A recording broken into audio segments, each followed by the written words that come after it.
After a thrilling Labor Day Classic, we get another dose of the Roughriders and the Blue Bombers. It's the Banjo Bowl. Princess Auto Stadium once again sold out, and these fans hoping the result is a little bit different than a week ago, and history certainly on their side. The Roughriders haven't won this game since 2018. It is Winnipeg and Saskatchewan coming up in game number 2 of our triple header.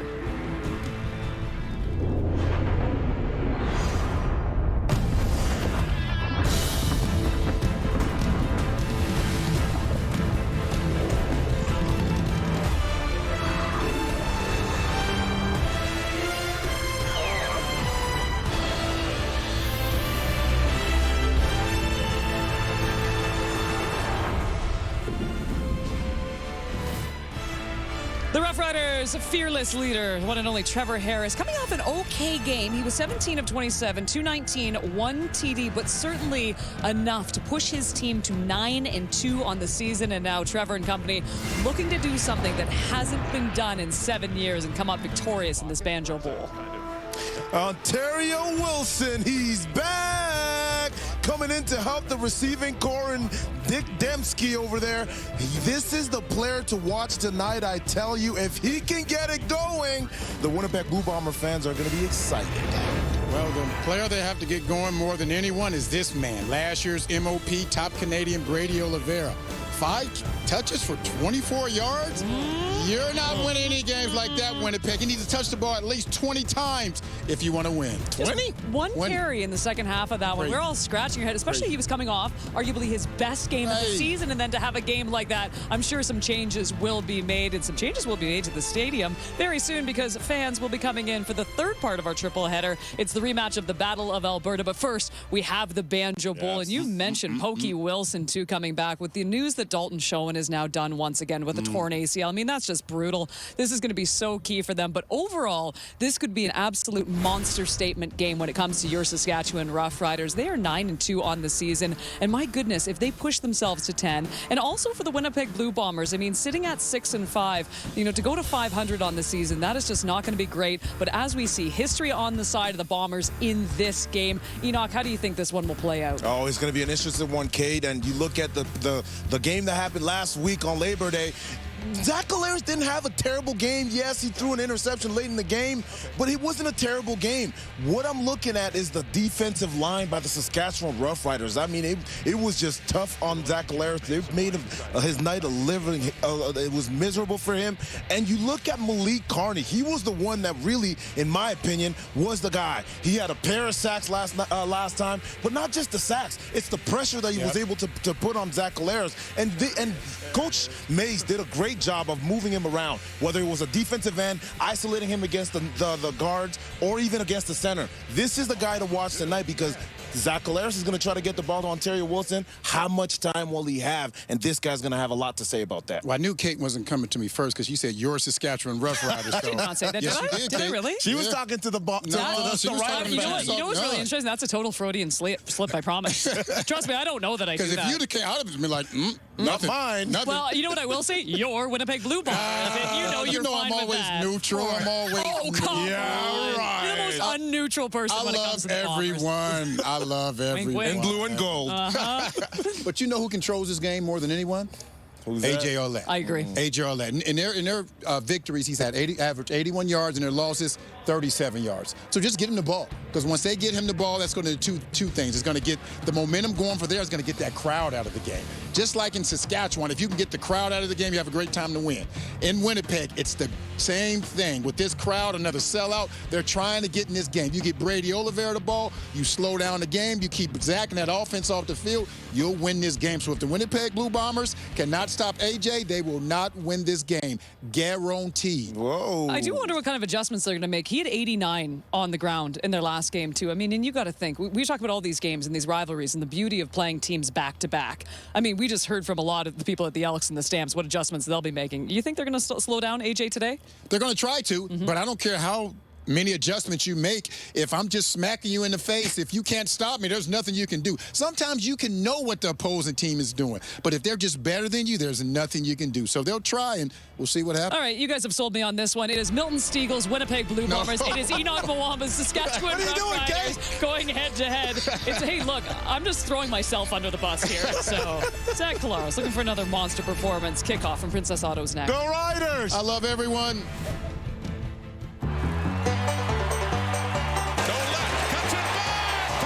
Saskatchewan. Winnipeg. Shot to the end zone. Touchdown, Dembski. There's Mario Anderson breaking it off. Inside the 10-5. Touchdown, Riders. Welcome to the Banjo Bowl, everyone. The Banjo Bowl begins.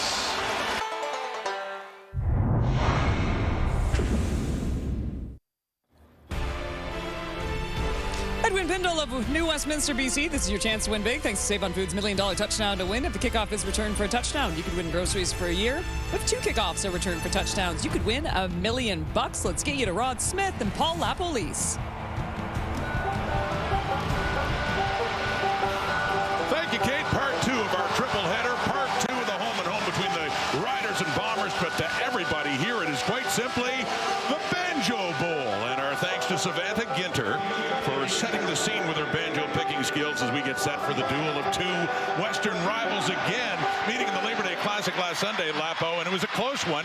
Riders won by 4. Well, let's talk about the big duo at quarterback again, starting with Zach Collaros. Zach Collaros is undefeated in the Banjo Bowl for his career. Now, the Bombers are 8-9 in Banjo Bowls. Their last 9 Banjo Bowls, their only loss was when Zach Collaros was the starter in 2018. Find that very strange.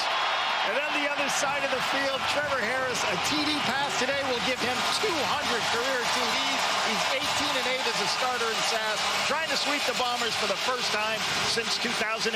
Well, it was a big win for Corey Mays last week at the Labor Day Classic. The Riders stay on top of the CFL at 9-2. Best start for them since 1970. For Mike O'Shea, this game's been a barometer for Winnipeg's dominance in recent years. They've won 5 straight Banjo Bowls en route to 5 straight West Division titles. They've also won 8 of their last 9. Now, Saskatchewan won the toss. They have deferred, so they're going to put the ball in the hands of Zach Collaros first. Trey Vavel and Michael Chris Ike are back to receive it.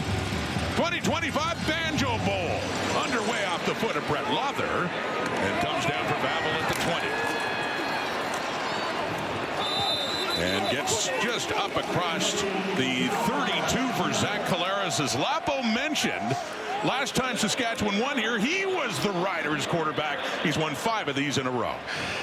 Yeah, and then one of the best things that Zach did last week, he just stayed in that football game. They overcame some hits, had a couple of shots downfield late in the game, was able to hit some deep plays.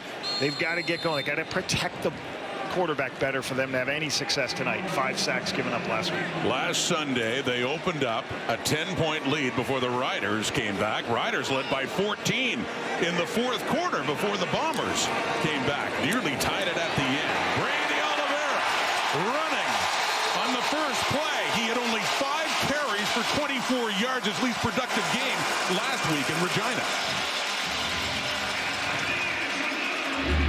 Watching this at the point of attack. This is going to be a little tight zone play. You're going to get a little push and then work to this level and then work up. Good start of this. Let's make sure we get him involved early. And you can see Micah Vanderpool getting a little bit of a push on the nose guard to create that lane. Give Brady a good run to start the game. Yeah, he wants the ball more. He made that clear. They got a first down on that carry.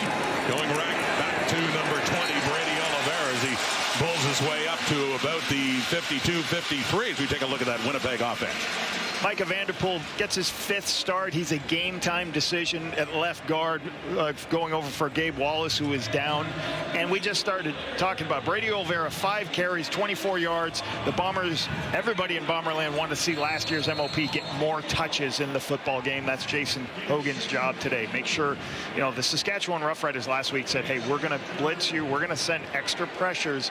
You still got to find a way to get your most productive player the football. Nick Dembski, Ontario Wilson in motion in behind Zach Collaros, who is throwing to the right and nearly intercepted. intercepted right around the Rider 50. What a chance there for C.J. Rivas for a big turnover to start this game. C.J. Rivas is a great football player. This is going to be just a nice, quick little three-step route, and you're going to try to read number one, C.J. Rivas. You watch Rivas when he shows up in the screen. He's just baiting and waiting as Zach tries to throw that in there. Almost makes the play an interception. That's one thing Zach talked about, that these guys cover ground so well in the defensive backfield. Their secondary is so good playing in so much zone coverage. So that's it for the Bomber. First possession. Jamison Sheehan standing at his 38. Mario Alford and Dante Myers will be back to return this punt as Sheehan sends it to the left and Myers inside the Rider 5. Cuts it up. Not a bad return as he gets up to the 20. For Trevor Harris now within 1,000 yards, or within 100, I should say, of going to 3,000 this season again. Riders at 9-2 coming in with the ball when we come back. Trevor Harris in his 13th season and climbing the ladder, not only in yardage, Lapo, but just needs one touchdown pass to reach the 200 club. Amazing number to go to 200 touchdowns. And the thing I love about watching him this season is how well he's thrown the deep ball. Lead the CFL in deep, explosive pass plays. The Saskatchewan Roughriders. He's been able to keep this team on the field, but he loves taking the deep shots downfield. Threw for only 219 yards and one touchdown last week in their Labor Day Classic victory because they ran so well with the likes of A.J. Ouellette, but a short carry there. Ouellette with 89 yards rushing and a touchdown last week. And for the season, with the biggest thing, 19 touchdowns, 7 interceptions. And you always talk about Trevor Harris. The hardest part of going against him if you're a team is you know that he's going to create first downs because he makes great decisions with the football. And he's always going to make sure you're in good situations. Last week, they only had 4 second and 7+ situations. So easy to convert when you're in great manageable field position. And the main thing, an 8-2 record as a starter this year. Second and long, throwing to the left.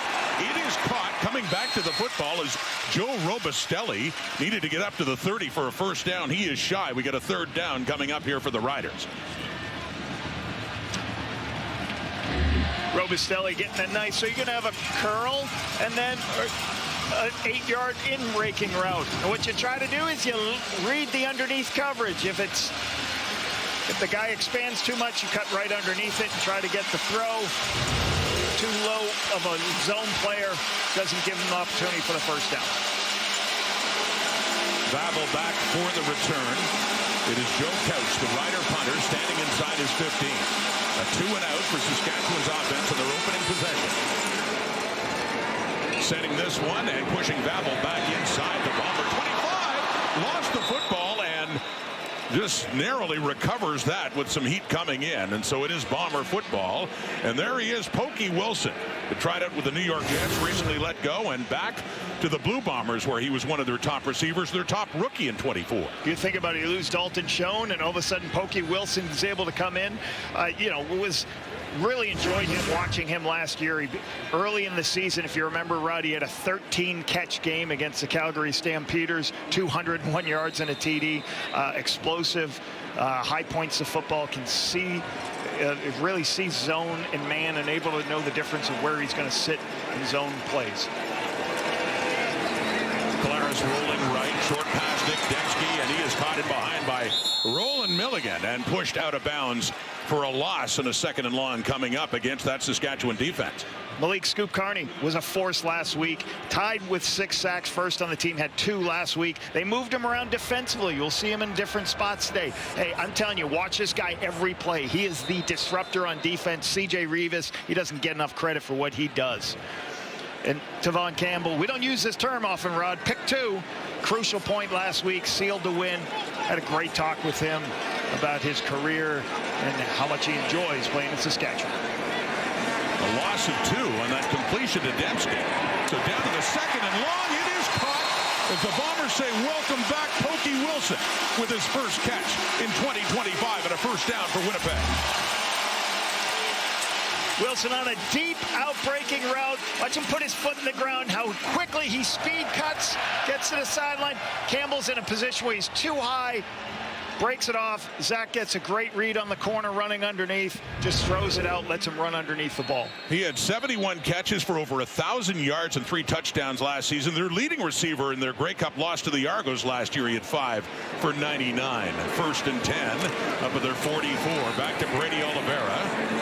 And his 3rd carry of this young game, and doesn't get much there. They have him stuffed up after a couple of yards. 2nd and long again for Winnipeg. Yeah, you can see, you know, as they keep trying to establish Brady Oliveira this game, you can see it's happening a little bit more early in this game. Very hard with how many players. You know, you got Saskatchewan, the best defense in the CFL against the run. They got a lot of players at the line of scrimmage. That's why you keep seeing the Winnipeg Blue Bombers, a lot of receivers close to the line of scrimmage. They're trying to block and help block C.J. Revis, and some of these athletic linebackers are close to the ball. You could really see the Riders last week wanting to make sure Oliveira wasn't a big part of that offense. And defense rules here for Saskatchewan.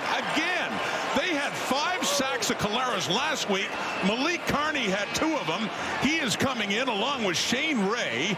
And what a season Carney is having on that Saskatchewan defensive line that has been dominant this year. Just watch Kolonkowski for a second. Watch what happens. He's the center. He gets thrown. Watch right there. Malik gets a good opportunity to move him inside. That's what I was talking about. Putting your defensive end aligned over the center is a mismatch because you have one of your best athletes.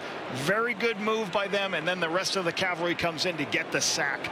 Really good scheme by the defensive staff of the Riders. Carney with the 7th sack, leading the way of the team that leads the CFL in quarterback sack. So they have to punt again. Rider football. Dante Myers pushed out of bounds in a short return. Ethan Ball is there. Malik Carney. Big day in the Labor Day Classic. Starting it well here as well. Down goes Collaros. Scoreless tie in the Banjo Bowl in Winnipeg.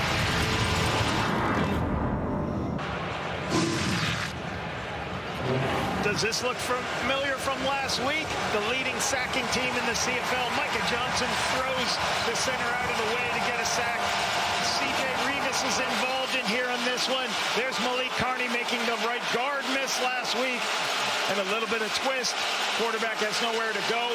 One of the best things, Ali Sad gets that one. They do a great job of pressuring every play. 1st down now, and it's back to A.J. Ouellette. And a good carry for him as he gets it up to the 35, about a yard shy of a 1st down.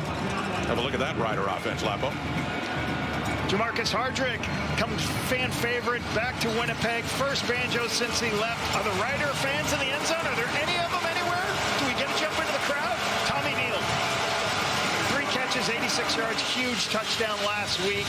Been in the rest of 8 games. Really good football player in this system. Gain of 9, A.J. Ouellette, and up to the 35 and a 2nd and 1 here for Saskatchewan. Early on in this Banjo Bowl, short yardage. Tommy Stevens is in at quarterback for the Riders. Keeps it left side, easily has that yard, and a 1st down for Saskatchewan in their 2nd possession as we take a look at that Winnipeg defense. Leading knockdown player in the Canadian Football League, Willie Jeffers. You better have a plan for him when you get the ball in your hands quickly. Reda Cranby draws back into the Sam position after playing a couple of games at free safety and missing a couple games in the injury. And Evan Holm, 4th-year player, tied for 1st in the CFL for 4 interceptions. He's having a great year. Just does a great job at that field halfback spot where you got to cover a lot of ground. Up close to the 43 of the Riders with the football on a 1st down now, or 38, excuse me. It's Ouellette. And he spins, he breaks a tackle, he's still at his feet. Gets it around the 43, and that hard-earned pickup, about 5 yards for Ouellette on that carry. You want quarterback, you really want guys who've got the ability to, once they hit the hole, there's good patience, then he bounces it back outside, and you can see right there he's got the ability. Woodby can't make the tackle. You want guys who do strong lower bodies like AJ does that can make you miss. Lost his contact lens, Rod. Look at that. All right, we can't throw to him for 2 plays. Still hand it off to him, right? Impressive he was able to find it. Getting knocked down in a pile of people. Probably got some of the little black pellets in it, though. Harris back to throw in the 2nd down. And there's good coverage. It's intercepted. Picked up by the strong side linebacker, Reda Cranby. Back in the lineup. He missed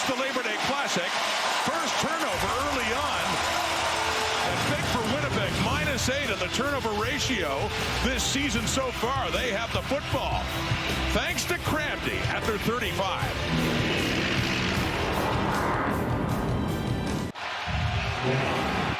What are free safeties great at? They're great at having range. Retta Cramdy's over here.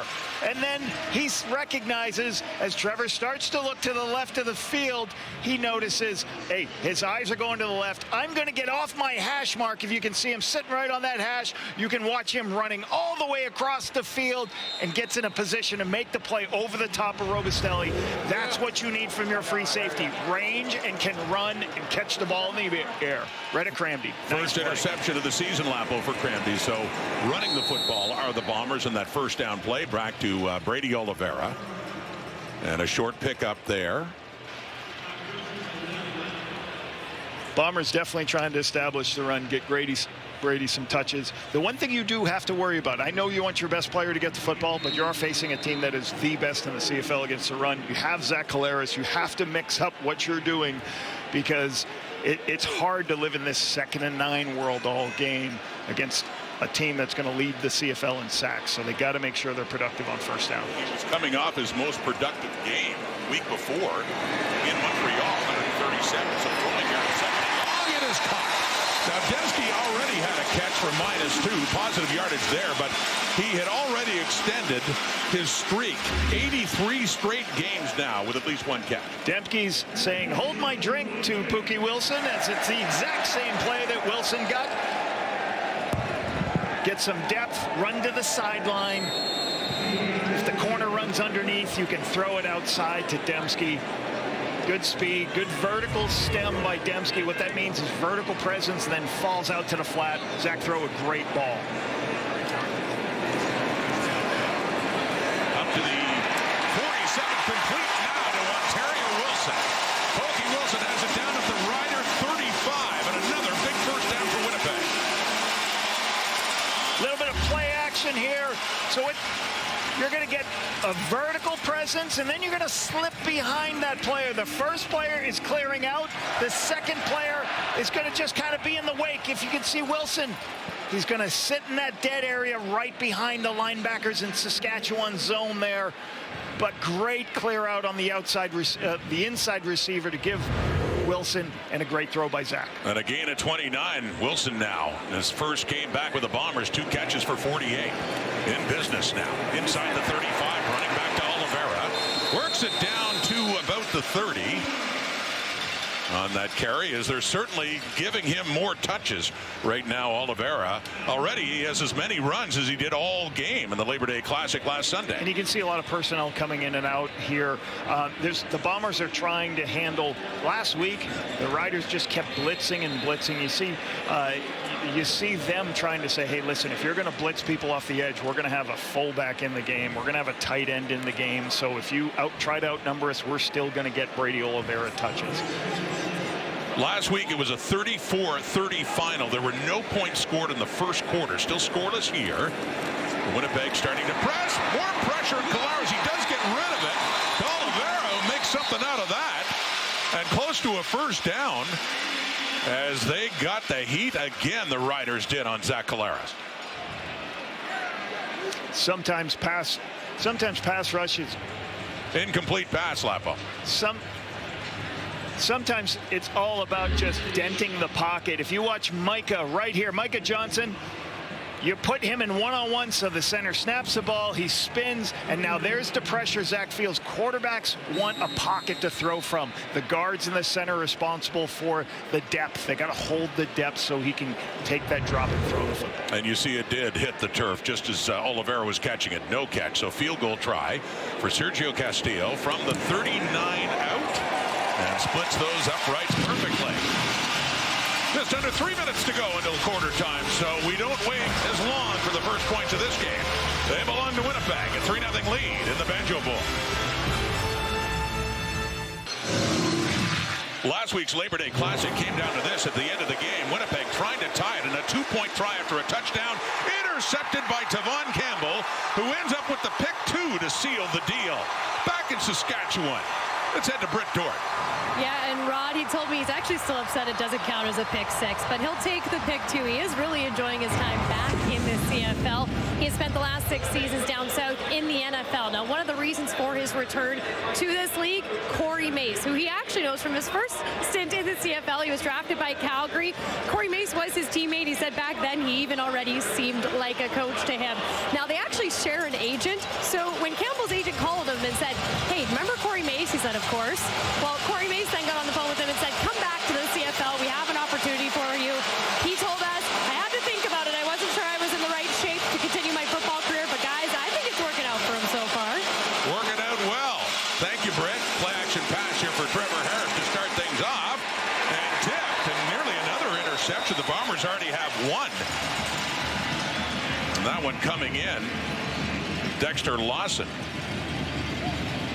But Tavon Campbell from Scarborough, Ontario, and played at the University of Regina, played for the Rams before going into the CFL with Calgary, and then some time with Saskatchewan, and then the NFL. Great talking with him this week. One of the interesting things, he was in the Canadian Football League as a starting corner before the hashes were changed. That was a great conversation. He's like, I see so many more routes now. I used to just see digs and hitches. Now I'm seeing so much more. I love that the hashes are tighter inside. Makes my job harder. Making it harder for Harris. That crowd really noisy here at Princess Auto Stadium. What a hurdle there by A.J. Ouellette. Yes, Ouellette in the leap on the second down and long and gets close to a first down. He's up near the 50. Dexter Lawson was arguing about the spot of the football. It's right just ahead of the 49. Great understanding of where you are in the field. Great leaping ability. Puts you in that 3rd-and-1 situation so you can continue with the quarterback wedge. Watch this. We got to get a hurdle team in the CFL. We've got so many hurdlers this year. Yeah. We've had a bunch of... I was going to say, we got before the end of the year, I still am going to lobby for that hurdle reel. You were a hurdler back in the day. The credit card hurdler. That's as high as I could get. Tommy Stevens on the carry. You know, Tavon Campbell, go back to tell one more story about Tavon Campbell. You know, I asked him what was different. What did you learn from the NFL? And he talked really about the process of things. It's like, I used to just played with my speed, my athletic ability. I really had to learn, you know, situational football. What's happening? What's the offense trying to do on this particular down and distance? What have I seen on film? It was really interesting to hear how he's grown as a player, and that's what he's trying to bring to this Riders secondary now. As Campbell looks on, his teammate A.J. Ouellette got them close. Tommy Stevens got the first down. They're at their own 52. They're down by 3 after that Sergio Castillo field goal. Late, final minute, first quarter. The fake to Ouellette. The time for Harris knocked away at the line of scrimmage. And a flag comes out. And celebrating in the Banjo Bowl, the guy who has the most knockdowns in the CFL all time in this season, Willie Jefferson, getting those paws up again on Trevor Harris. Knockdown central. Illegal balk, hands to the face, defense, 10-yard penalty, first down. As announced by referee Tom Valesi against the defense, hands to the face, and so that knockdown's all for naught. Ends up being a big penalty going the Riders' way down to the Winnipeg 48. Yeah, what you can't do when you're rushing the passer, you don't have the ability. You don't have the ability to put your hands on the face mask. It's a safety thing. You're just not allowed to do that. Woodby ended up putting his hands up into the face mask. That's going to be a penalty every time from a player safety standpoint. First down, Ouellette. Breaking tackles, keeps going. A.J. Ouellette trying to cut it back. Still another great pickup for Ouellette, as mentioned, at 89 yards on the ground in a big game last week in Regina, and a good first quarter for number 45. Vision is one of the most important things for a running back. As he recognizes color in his hole, he winds it all the way back.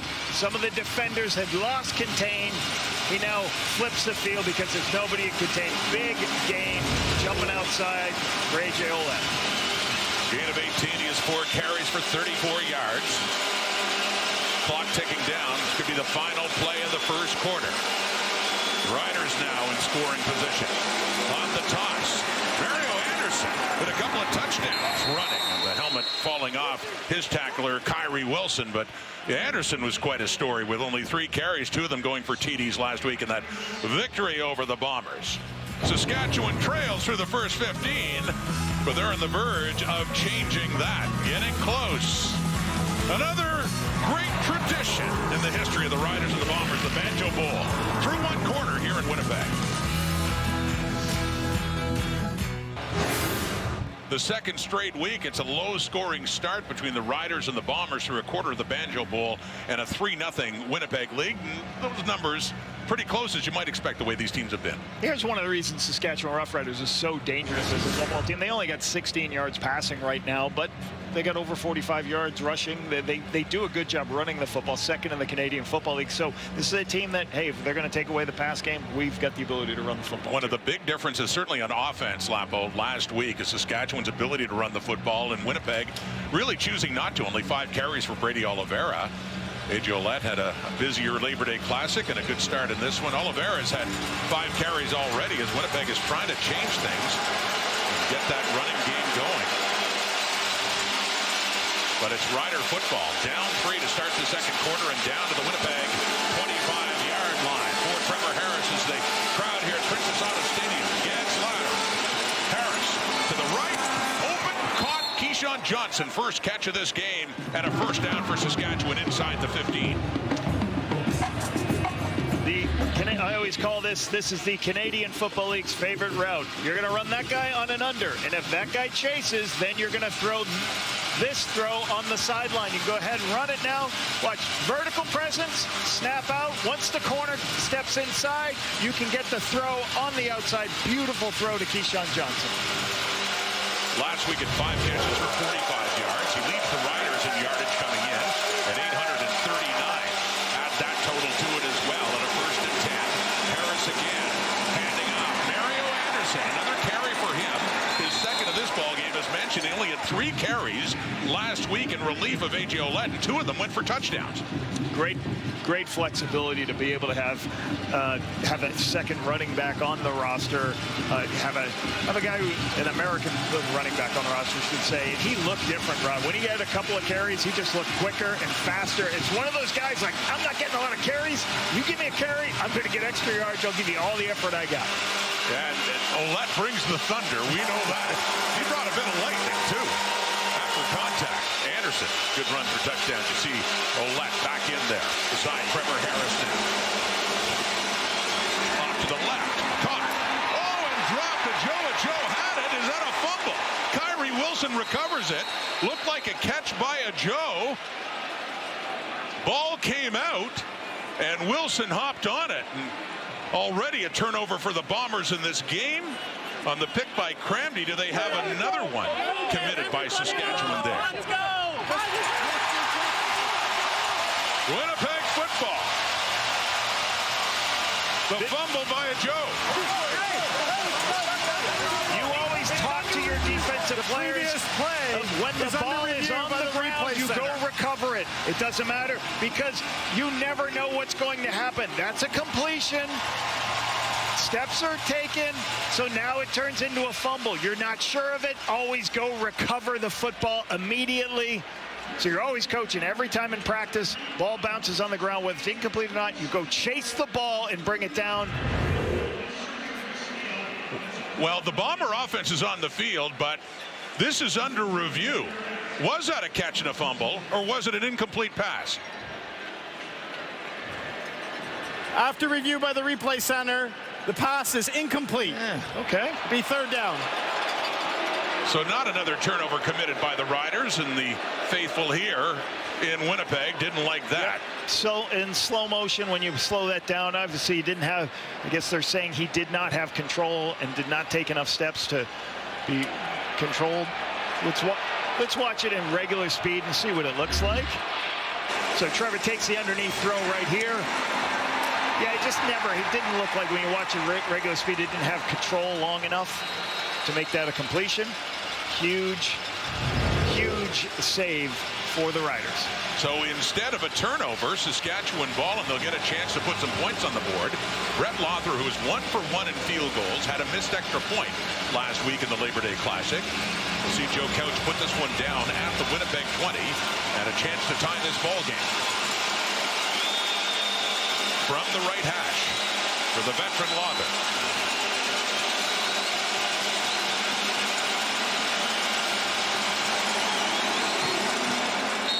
No problem at all. Tie ball game.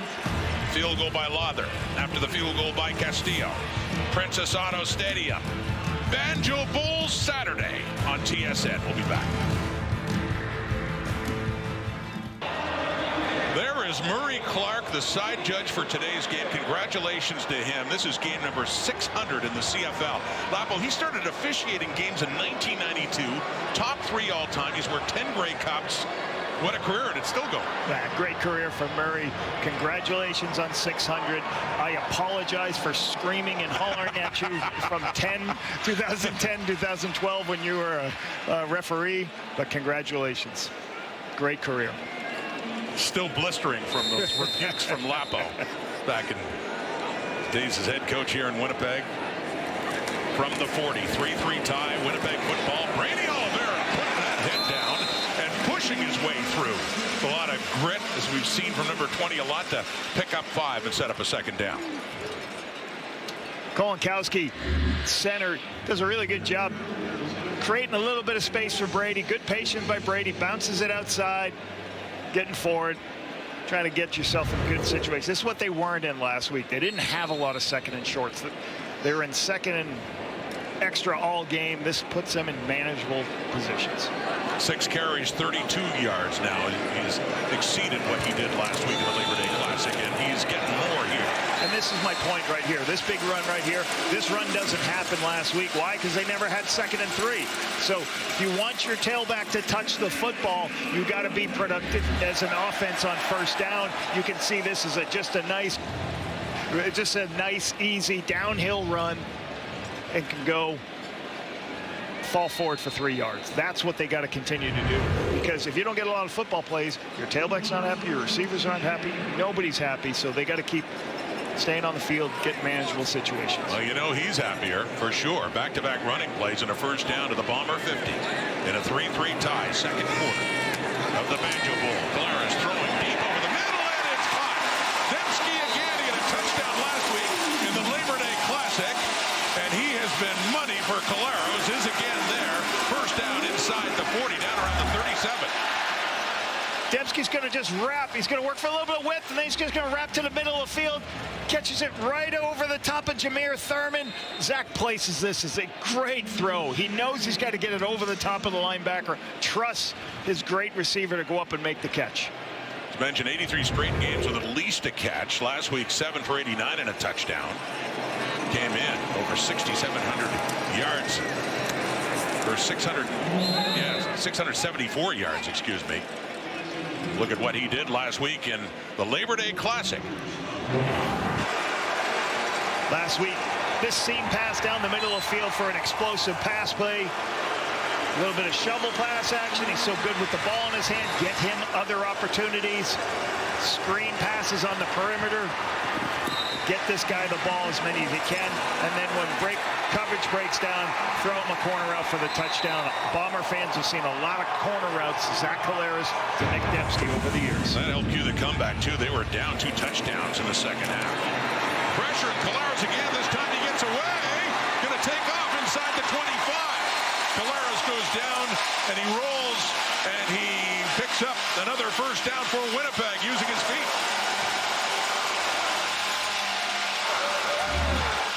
You're going to get pressure on the inside. You got a lot of guys at the line of scrimmage.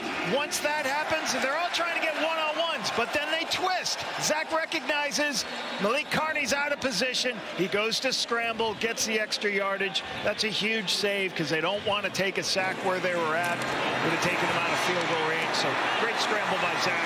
Good football IQ there. He had 1 full season as the starting quarterback in Saskatchewan. Won the Banjo Bowl. Then the next 5 with Winnipeg. Trying again. Pokey Wilson still on his feet. 5. Touchdown.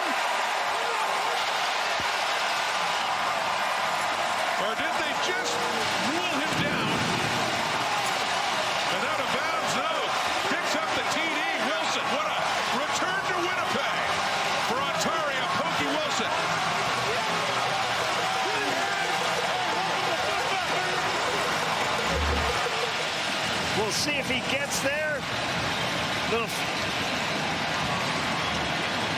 It appears he crossed. That's what it looks like. It looks like he crossed the plane. All he has to do is either touch the pylon or get the ball past the pylon with his foot being in bounds. That looks like a touchdown. It is indeed.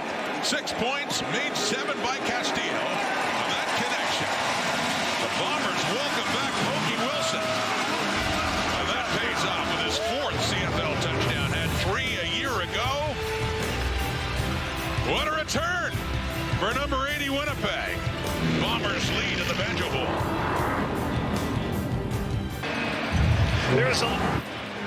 There was a lot of conversation last week. Why isn't Brady Oliveira getting the ball? Some of these reasons right here. This is a run play, but watch how quickly Zach recognizes and throws the uncovered throw on the outside. Tavon Campbell misses, turns it into a touchdown. Right, get Pokey Wilson a touch early in the game, but Zach's ability to just take the ball and throw it without the laces. Amazing accuracy by Zach Collaros and recognition. That capped off a 6-play, 70-yard drive. The lead for Winnipeg on that touchdown by Pokey Wilson. Here's Murray Alford on the return. And greeted there just across the 30. So back to Trevor Harris after a 3-for-6 start for 27 yards passing and 1 intercepted. Trevor took one shot here. His deep shot downfield was intercepted. They have some underneath throws, but that's the one thing I've watched this offense all season long. He's completing almost 60% of his passes on deep balls downfield. That's at a crazy, amazing stat, his ability to push the ball downfield. Winnipeg's very difficult to do that to. We'll see if he continues to try to take shots. His last 2 games have been his least productive in terms of passing yardage. Barely over 200. Throwing here over the middle. That's caught in a crowd. As Keyshawn Johnson gets it again up to about the Rider 49 with all kinds of bombers surrounding him. Yeah, and what you see here, watch Zach's here. As he goes, there's nobody really open early, so now he has to flip his hips. That's what Zach is so good at. See how he just, Trevor is really good at. He recognizes that, hey, I don't like to look to the right. How quickly he flipped to the left and then found an open receiver. That's what Winnipeg did last week to stop him. He couldn't throw his primary throws. He had to go to secondary players. First down, Harris to throw again. Gets rid of it. It's deflected, though. But Tony Jones got his hand on it. The middle linebacker for Winnipeg knocked it up. And second down coming up. Tony Jones, as an underneath linebacker, gets a lot of depth. You can see him getting depth and going to a spot underneath. This is a double move by Trevor. It's covered, and then he tries to go to the dig underneath. Tony Jones is right there underneath where he needs to be in the zone coverage. But Trevor trying to get that check down after trying to get another shot downfield. Sellout crowd at Princess Auto Stadium. Can really generate some noise here in the second down and 10 for Harris. And a 3-man rush and a deep look. It goes off. Tommy Neal. Good coverage there by Winnipeg and Dietrich Nichols. As Harris and Neal, they tried to hook up for another big one like they had last week. There was a 69-yard touchdown. That one incomplete. Very difficult to make some of these throws. Cam Allen's going to be here. If you watch, he's going to be inside of Tommy Neal. So now he's inside. You have a player inside, and you have a player over. And it's just so far away from Dietrich Nichols. Your halfback's got the ability to close and go make the play. Great play by Dietrich Nichols. Joe Couch to punt. Standing at the Rider 35. Trey Babel, the sole returner for Winnipeg, down inside the Bomber 10. Winnipeg with that 10-3 second quarter lead.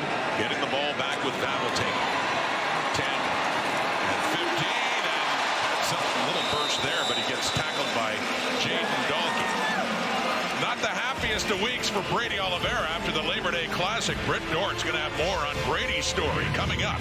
The Banjo Bowl on TSN.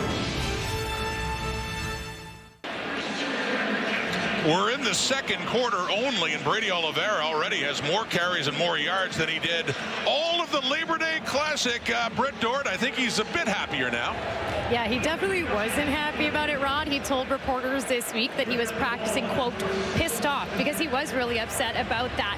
And he told me today he still feels that way heading into this game. What upset him was the fact that he felt like the run game and himself were not utilized by the Bombers last week. He said he's going to make this a statement game.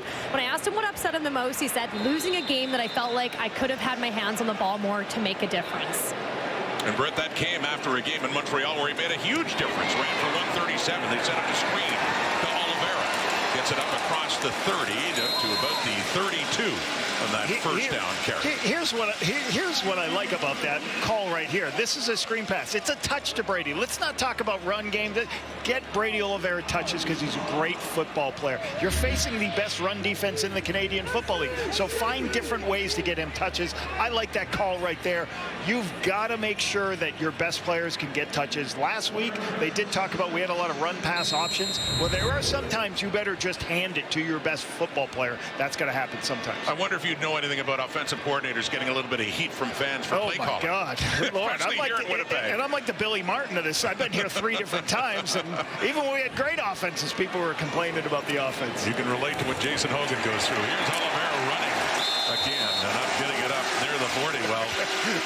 Well, you know, it was so funny. Let's go to back. My wife used to hear it so much in the stands. She put a T-shirt together. My husband doesn't care what play he thinks he should call. That was that was Banjo Bowl 2018. I think we had the number 1 or 2 offense in the league. I would have never allowed her to wear it if we weren't doing so good.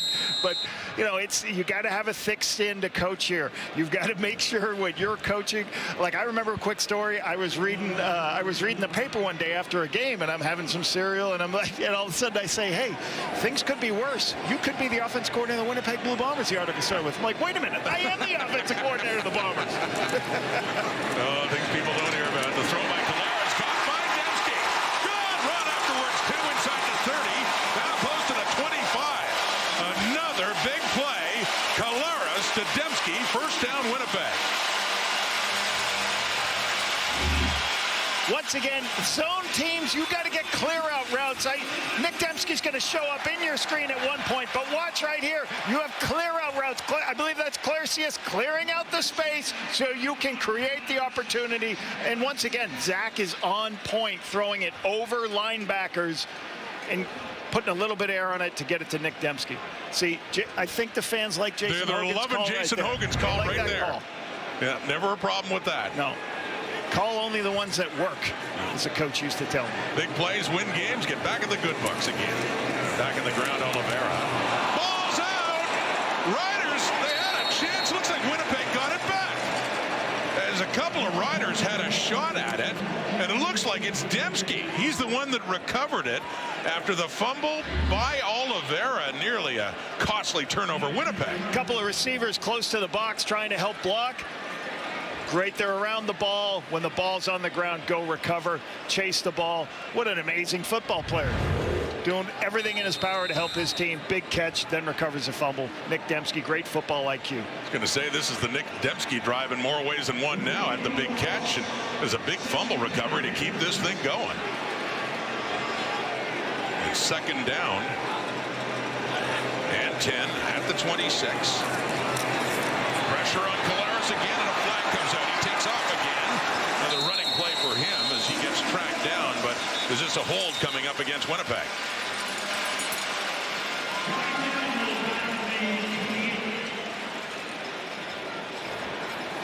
Offside. Winnipeg number 10. 5-yard penalty. We'll repeat second down. Well, this time Dembski's involved in the drive in a way he wouldn't like to be. An offside called against number 10. Saskatchewan doing a lot of different things defensively. That's a linebacker. That's a linebacker. Hey, where's Malik Carney, one of the best defensive ends? He's on the center. Very hard to help him. It centers in a one-on-one spin move. You can see Brady Oliver now trying to help. They've made an adjustment. Wherever Malik Carney is, you're going to go help out. Good adjustment by the Bombers, but still a little bit of pressure forcing Zach to throw the ball quickly. 5-yard penalty, 2nd and 15 now. Lone push back outside the Rider 30. Winnipeg, a screen this time to Dylan Mitchell. His first touch of this game. Doesn't get all that yardage back. Coming in, Jameer Thurman on the tackle, so it sets up a third down, and Sergio Castillo will come on to see if he can add 3 more points to Winnipeg's lead. Nice safe pass there. Dylan Mitchell, it's a screen pass. Lineman released downfield. Very little threat of losing yardage. Put yourself in good position, kick this field goal. A week ago in the Labor Day Classic, Winnipeg had a 10-point lead, scored the first 10 of the game before the Riders came storming back. It's late in the first half. Castillo, and no problem at all from Sergio Castillo from just outside the 30. 3 more on the board.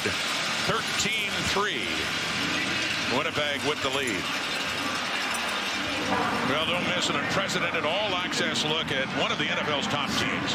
Hard Knocks training camp with the Buffalo Bills. An HBO original docuseries is now streaming only on Crave. Fascinating watch. The Bills getting it started, by the way, tomorrow night against the Baltimore Ravens. One of the top teams in the AFC. And here, what great tradition in the CFL. The Labor Day rivalries last week, and then this is where Winnipeg, and you know this from both sides, but so well from Winnipeg, having this Banjo Bowl and resuming this rivalry. It's the best part of the Canadian Football League, seeing the fan support in both cities, seeing them travel from one week, they all go to Regina, and then all the Saskatchewan people come here. It's just a great rivalry. And their team's on top by 10 now. We get closer to the 3-minute break. We're under 3 now, and that tackle after the catch by Keyshawn Johnson. Tony Jones with the tackle. Winnipeg leading this Banjo Bowl late in the half, 13-3.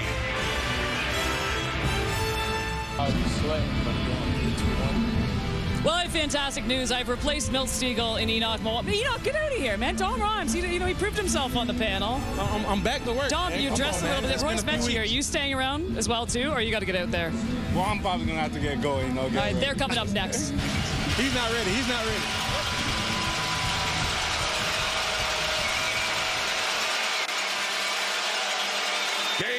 Enoch and Milt in Edmonton in this triple header Saturday. Late in the first half, they'll be coming up. But first, the Riders see if they can cut into this Winnipeg lead. There's a catch for Tommy Neal, who has had a touchdown in 3 of 4 games. Had a big one, 69-yarder last week in the Labor Day Classic. Part of Trevor Harris's career. When we talked to him, he said this is what he believes in. Twig.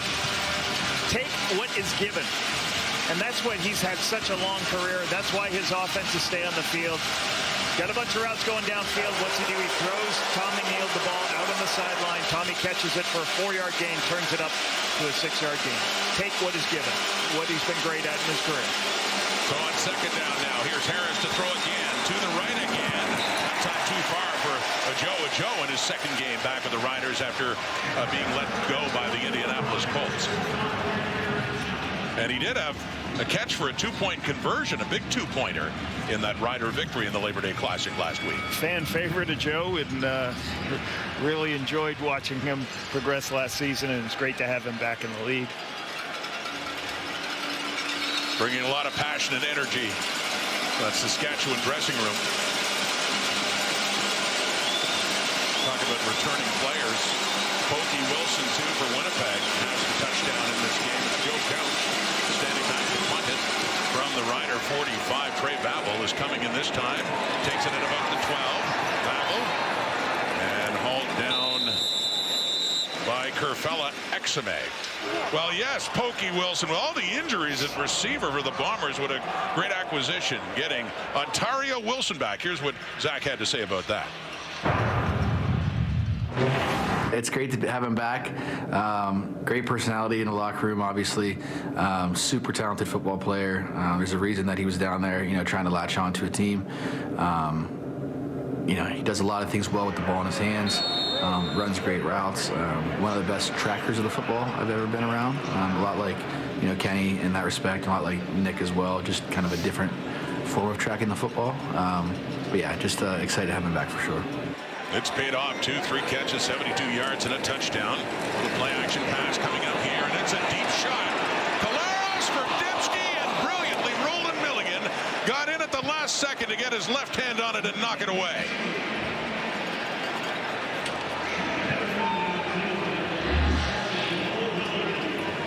Deep shot on the post in the middle field. Heavy play action.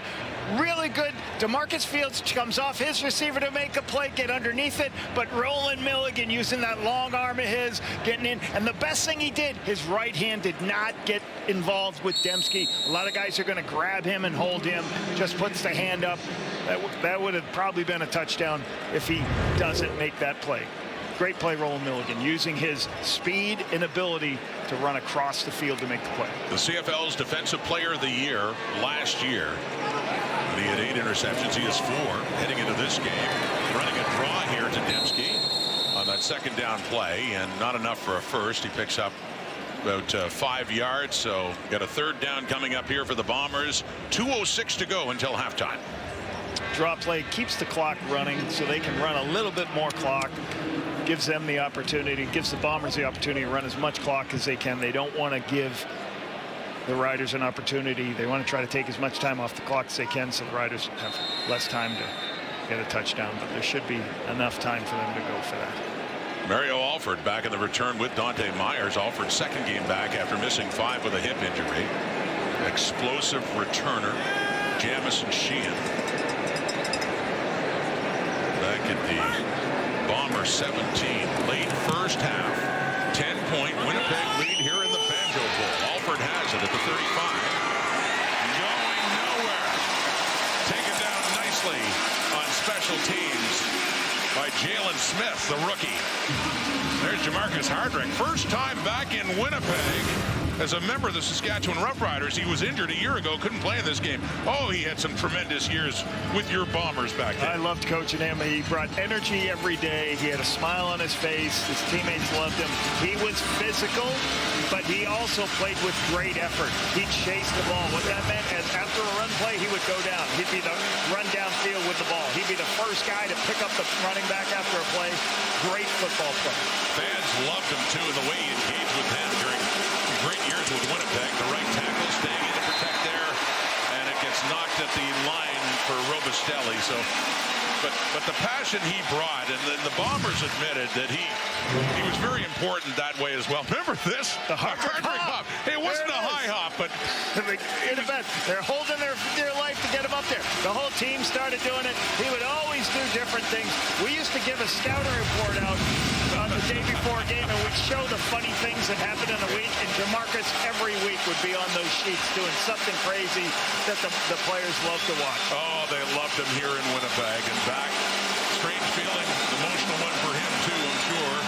With the Riders now, Dante Myers catches that one. Another good tackle in open space there. That's Dexter Lawson Jr. coming in. Now, my last Jamarcus point is I've been watching the sidelines in the end zones to see if there's any green jerseys. Not many. I don't know if there is a touchdown for the Riders. I don't know if there'll be. Think you do it again now in what is enemy territory? I don't know how Bomber fans would feel about that. Not that end zone. He ain't going over there. I see like one green jersey in the whole end zone. He said he was last year with Winnipeg. And Stanley Bryant had won that award so many times, top offensive lineman. And now we signed him from Saskatchewan. Like he took him some time back in the 16. league. Yeah, and took him some time to start learning to be a full-time starter. But when we brought him in, we became a very good offensive line for a number of years. And instead of Stanley a couple of years ago, Stanley was his mentor. Hardrick won top offensive lineman. Here's Fafner now. Flag out on the return, picks up a block, and he goes down up across the 40. A flag a little further back as Caleres under a minute to go, and the Bomber offense coming back on. Kate and the panel in Edmonton for part 3 of the triple header. Milton Enoch there as well, having some fun at Commonwealth as they get set for the rematch. Illegal block. Winnipeg number 27. 10-yard penalty, first down. Goes against the Bombers, pushing the back more, but the panel out on this triple header day and getting set for that one, but having some fun. And with us every step of the way here now. Their thoughts in this game coming up at halftime. And earlier in Montreal, the Alouettes at home lose to the Hamilton Tiger Cats. The Ticats won both games in that season series. So some highlights, talk about that. And a look ahead, too, after Calgary won on Labor Day Monday. Those two teams, as is tradition, will meet again coming up on this triple header. Bomber ball and Oliveira. And another carry for him in a much more productive game compared to the one last Sunday in Regina. getting a big run here. Now you get second and short. They probably try to, they're going to see where they are from a yardage standpoint. They should be able to, with 51 seconds left, they should be able to get in a position to kick the field goal. Well, they certainly have a kicker who hit it from a long way out. Sergio Castillo has a 63-yarder this season. Calgary. Another carry, 12th for Brady Oliveira, and another first down for Winnipeg as they get closer to their 40. Yeah, they've run some time off the clock, so that allows them. Now they can go tempo a little bit, try to see if they can get field goal range. Four-man rush, and it's off for Oliveira, and he can't hang on that time, so very quickly, second down and 10. 38 seconds to go until halftime. Left a little bit too early.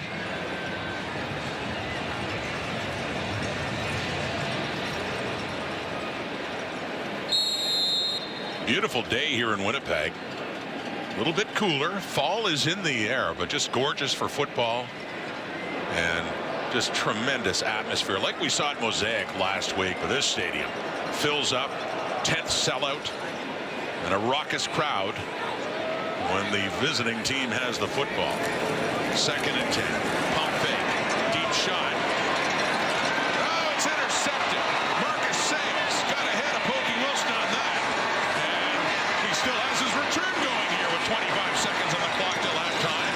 And hey, he gets it up close to the Saskatchewan 50 as Collaros himself coming in after the Sayles interception. Looked almost like a receiver there as he got turned around running in, and the closest one to it.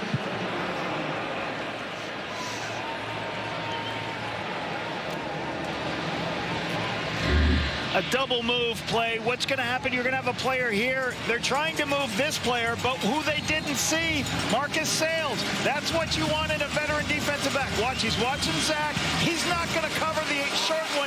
He's going to go play and cover his teammate when his teammate jumped the underneath play. Great play by Marcus Sayles, recognizing the pattern concept. The Saskatchewan 49. Harris, still time. That's caught. Gets him much closer. Down to the 25, so they have a shot at adding some points before halftime. One of the weaknesses of this defense sometimes is the middle of the field. He's going to break.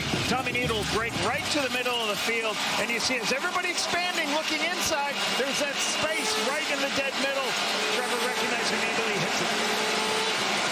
There we go, Harris. Off the hands, nearly intercepted. Retta Cranby coming in looking for another pick, but no, incomplete, but it got deflected by the Bombers, and they had a shot at snuffing out that drive as they're in scoring position. Little tip drill going on, trying to make a play. Cranby trying to get in there to make it. A little bit high. First tip, practices. Kyrese Wilson, big fail right there. Retta Cranby just missed it, just a little bit. So a couple of shots by Winnipeg. Wilson had in his hands after it was deflected by a Rider receiver. Brett Lothar 1 for 1. This one a 35-yard attempt put down by Joe Couch. Just inside the left hash. Down and kicked and through. And that works out for the Riders. Looked like they wouldn't have a shot at any more points, but they do. And a big play to Neal. And for Corey Mace, they get within a touchdown at halftime, 13-6. One of the top players in this game so far has got to be this guy, Nick Dembski. A little bit underneath crossing routes, getting opportunities for the football. Deep shot downfield. Obviously, this is a guy that Zach Collaros is going to find as many opportunities downfield. Let's go to Britt. He's talking with Nick Dembski. All right, Nick, well, 80 yards for yourself in that first half. You have the lead. What have you liked from you and your offense so far? Yeah, we've been moving the ball good. We put some points on the board, but we've also left some out here. So, still got to do better. Win the half, though, win this game. So just go back to the drawing board. Well, you can feel Saskatchewan making a push late there in the second. Your fans are helping you out here today. What's going to be important for you guys to keep making it tough on them? Yeah, I mean, the fans obviously help a bunch, being loud and all that. But, yeah, we just got to play our brand of football, stay on the field as an offense, defense, get them out, special teams, just stay stout and play our game. Thanks so much, Nick. Thank you. All right, Kate, we'll send it off to you in beautiful Edmonton.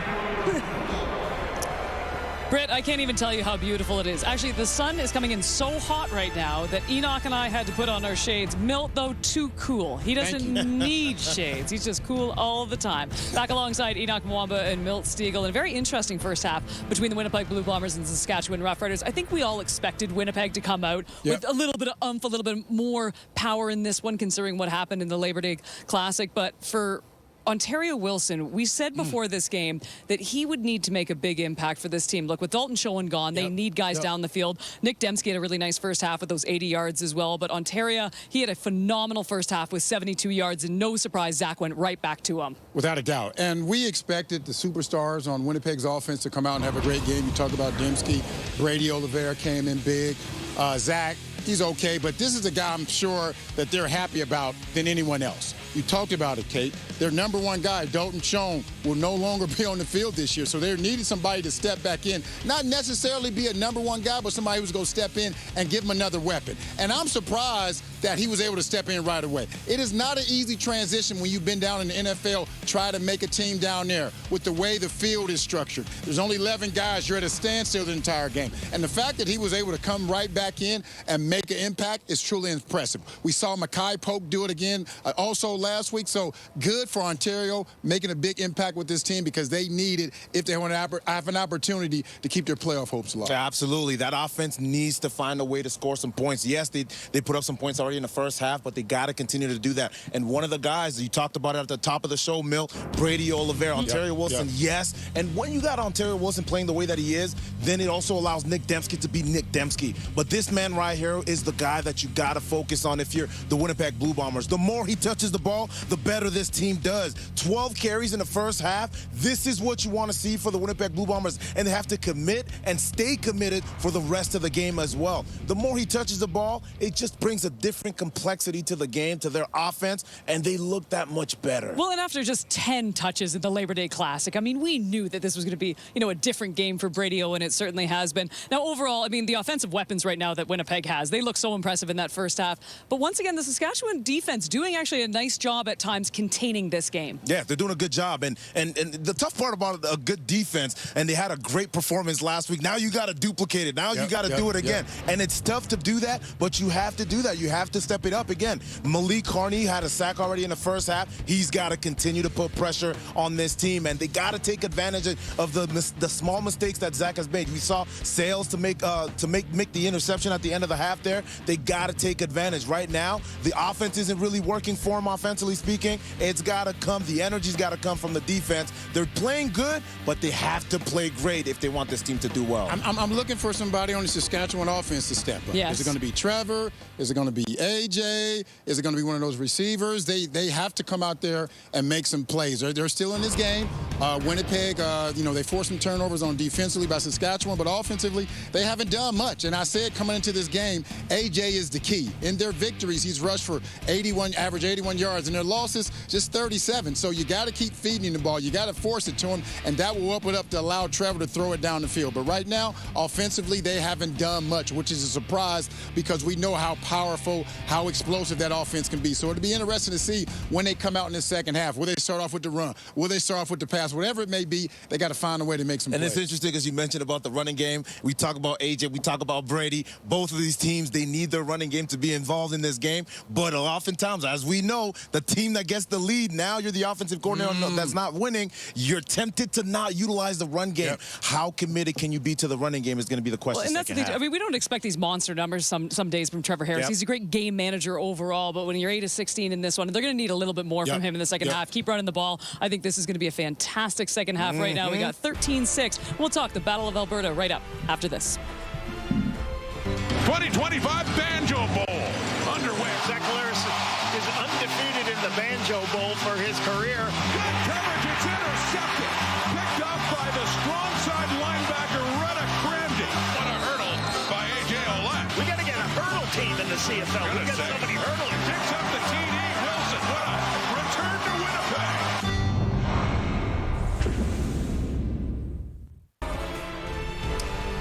Well, the third and final game of our triple header. It is a rematch of the Battle of Alberta. It wraps it up for week number 14. It was a lopsided affair on Monday, pushing the Stampeders' record against the West to a perfect 6-0. Players on the field. A spectacular day here in Edmonton, as we were just discussing with one Vernon Adams, slightly better than that Calgary game that you guys had back when we were in BC, as we are now joined by the Stampeders quarterback and Vernon Adams. And Vernon, first of all, congratulations on the season so far that this team has had. And look, we will all be the first to admit we did not have high expectations for your team coming. I know it. I know you're. I did. No, you didn't. Yes, no, we I had the did. tape. He didn't. I wasn't on the preview show.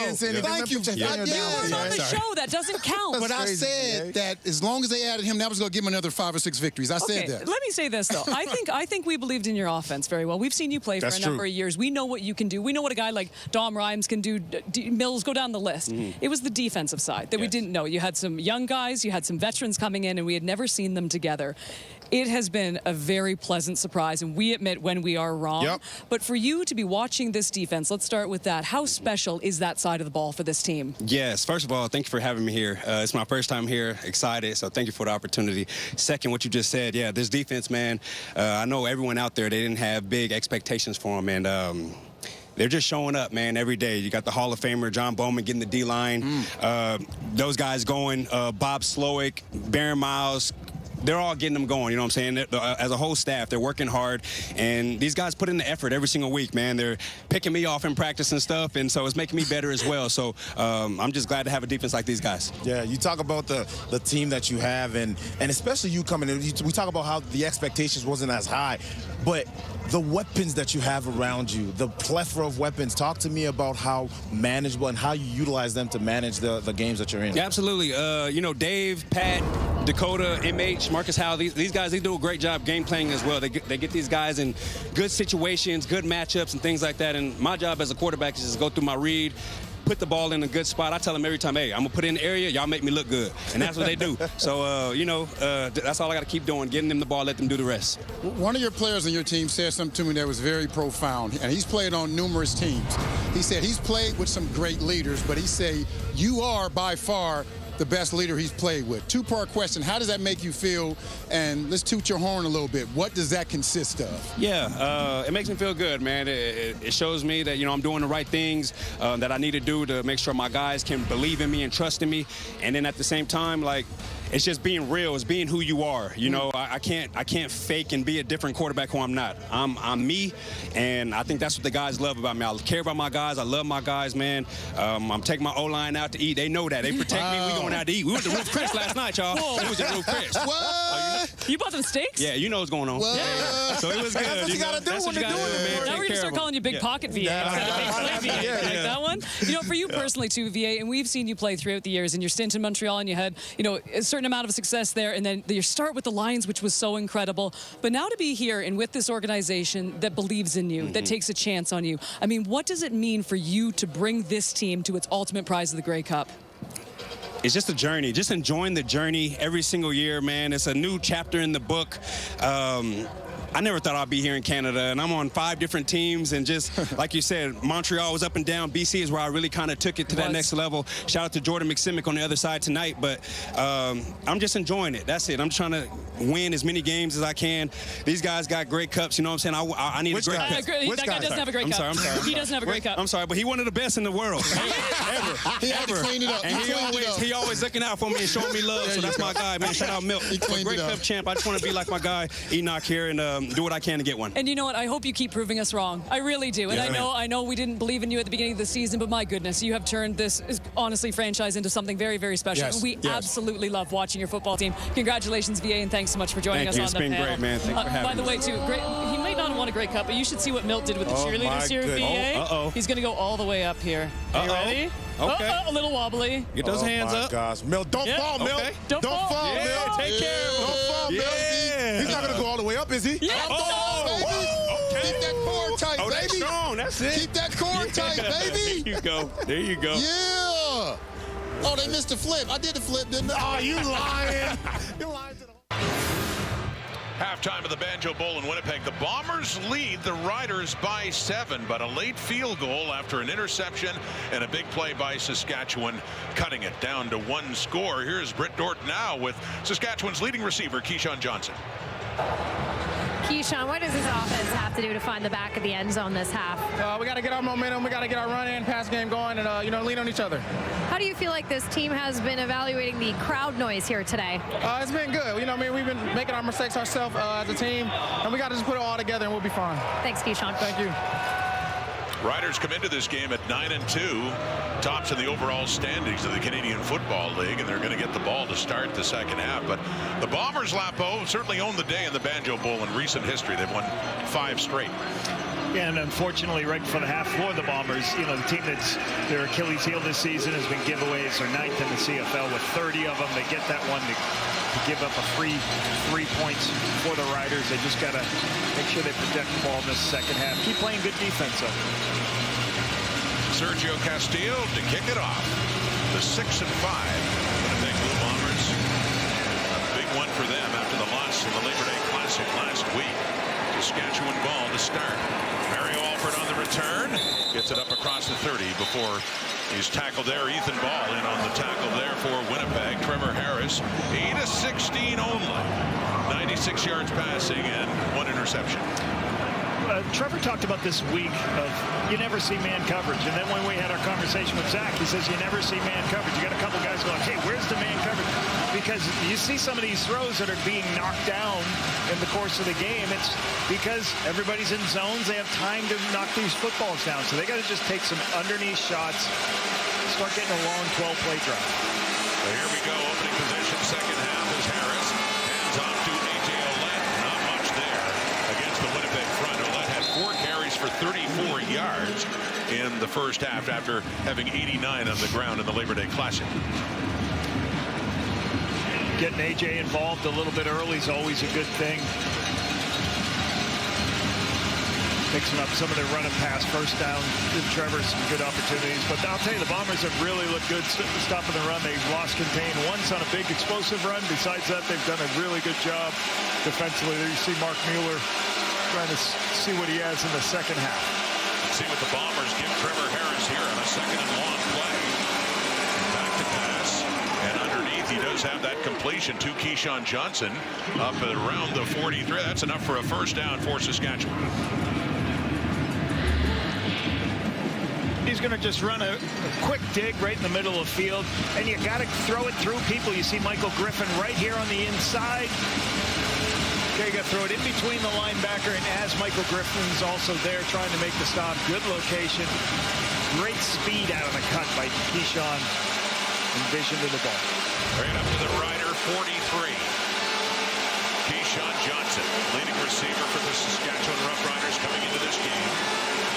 Good protection, throwing again, and good coverage too. Coming over the top is Evan Holm and Joe Robustelli. Holm, one of the leading defenders for the Bombers in that play. Second down and 10 coming up. And I thought this is what Winnipeg did last week. It wasn't what Trevor's one of his best games last week because primary player is covered. I'm going to have to turn my hips, go find the secondary receiver in the progression. It's hard for quarterbacks. Easy when you can throw the primary receiver. Sometimes getting third and fourth is difficult. Crowd picks up. Princess Auto Stadium. And quickly getting rid of it to the right. And it's completed too. And lunging there for the first down mark. Not quite getting it is Johnson. To get it up to about the 53 of Saskatchewan. So we have a third down coming up here, Riders. Reason he's still playing in the league, Trevor Harris. Look at the location on this football. And he threw this early with anticipation. He didn't see Keyshawn coming out of the end of the route. He just threw it to a spot. It was a perfectly located football. Puts them in the position where they can keep this drive alive with a short yardage wedge. Short yardage, Tommy Stevens country. The big quarterback comes on for Saskatchewan. Now we've got a 3rd and 1 right up near midfield for the Riders in this opening possession of the second half, trailing by 7. Ouellette and Myers out to the left. Stevens Stevens just lunges right over the top with that big frame. Tommy Stevens, pretty hard to stop in a situation like that. Closer to midfield and a first down, Saskatchewan. He could just fall forward and get it. Good play with how big he is and big in his height. Well, they had man coverage on that last play, so I don't know if 3rd and 1. That's where you're going to see it, right? You're going to see it on 3rd and 1. Whether you're going to take that shot or not, I don't know. Well, just enough to keep the Bombers honest with Ouellette going out, Dante Myers, just in case they tried a little trick there with Stevens. So Harris is back on. 54-yard line, Saskatchewan. With Ouellette next to him. Gets the ball, 2, and Reddick Cramney fills the hole. Comes in nicely, and Ouellette is getting nothing on that play.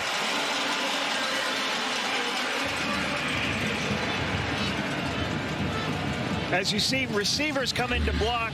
We always have multiple receivers adding into the to block. You can see right there Joe trying to come in. Well, the guy covering it, Joe, is Reddick Cramney. So he's taught as soon as you see your receiver go block, you fill because it's going to be a run play. Reddick Cramney, great recognition that it's a run. Filling, making the tackle in the backfield. 2nd and 10, a yard shy of midfield for Harris and the Riders.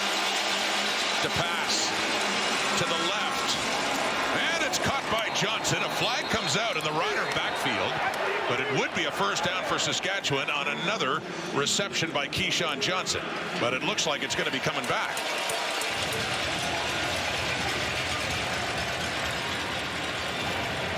Illegal block, hands to the face. Saskatchewan number 62.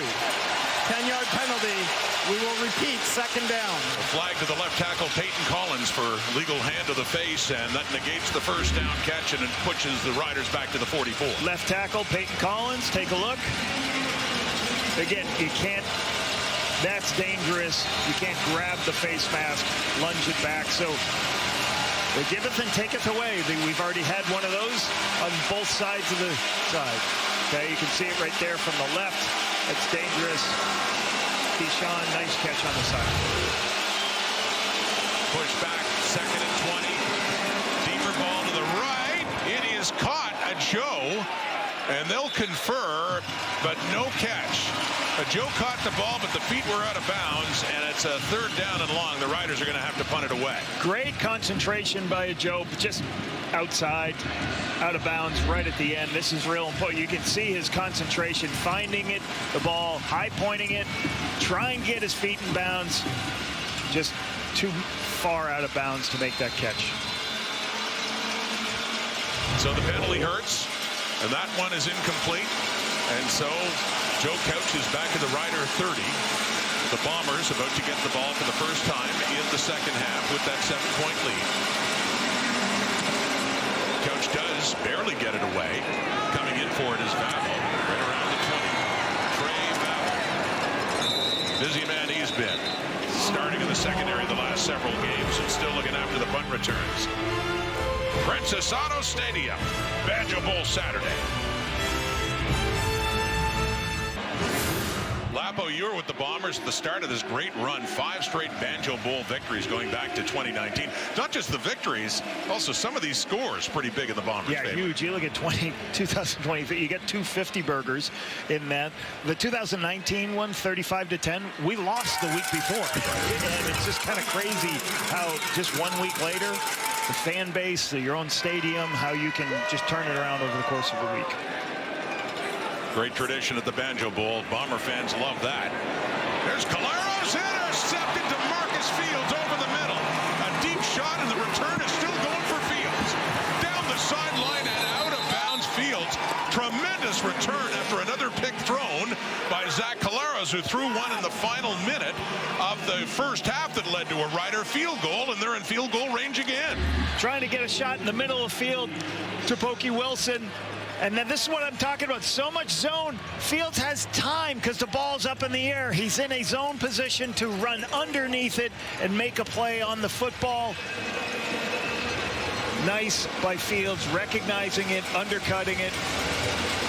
Then Zach Caleros trying to make the tackle at the end of the play. Another giveaway for the Bombers.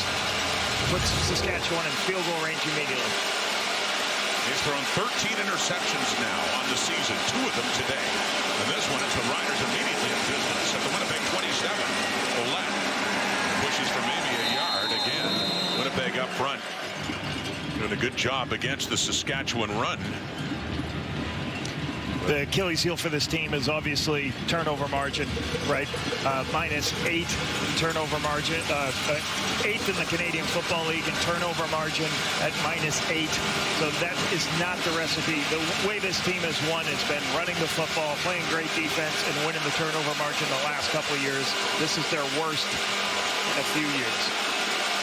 Once again, a turnover setting up Saskatchewan, looking for points off it. The field's picked, second down and long. Harris, and it's caught. And it's down at the 15 and a first down. Keyshawn Johnson again, his favorite target in this game. And having a good start here to the second half. How quickly Trevor makes this throw, throws it with anticipation. On the curl route before the defenders can get there. He's got Holm driving on this curl route, but he throws it early, gives Holm no opportunity whatsoever to make a play on the football. Keyshawn Johnson, 3 catches for 30 yards just during this third quarter alone. From the 15 of Winnipeg, here come the Riders. Harris has time, he steps up, and he doesn't run off it, but he does there. He gets it down to about the 12 as the ball pops out of bounds. Rare running play for the Riders' veteran quarterback. Michael Griffin got in his throwing lane. Did a really good job. That's a good coverage sack. Michael Griffin just falls in where Trevor's about to throw. Trevor's smart, understanding he's in field goal range, just scrambles, gets what he can. A lot of coverage here by the Bombers here on these early downs.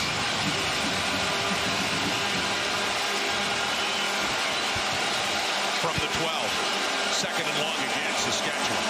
Down by 7, but threatening. Deep in the Winnipeg zone. 3-man rush. Harris, he takes off again. And he gets it down to about the 5. Looks like a first down and goal coming up here for Saskatchewan. A day for veteran quarterbacks deciding to run. Great football IQ, because the coverage that the Bombers play voids the middle of the field. So when you play it here, you've got nobody in the middle, okay? So as everybody expands, there's all that space. He can now just see, hey, I only need 5 yards. I'm just going to scramble forward, get what I can, create another first down inside the 5. As mentioned, the running QBs, Bo Levi Mitchell, run for a touchdown for Hamilton in their win in Montreal earlier today. Saskatchewan on the break of tying this one up. Ouellette, 3, 2, 1, touchdown Saskatchewan Roughriders. Second straight week against Winnipeg.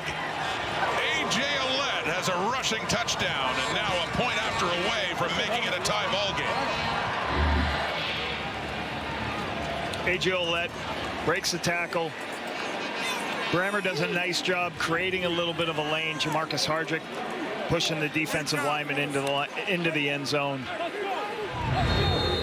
Good execution. Good drive by Trevor. Taking what the defense has given him. Scrambling, use his legs.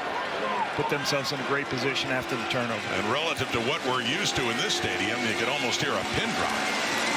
Quieting the crowd at Princess Auto. Brett Lother misses an extra point for the second straight game, and so it remains a Winnipeg lead. And Lother 2 for 2 in field goals, but as mentioned, he had a missed extra point last week. He has had some troubles this year, and continuing with that kick. The Riders get within 1.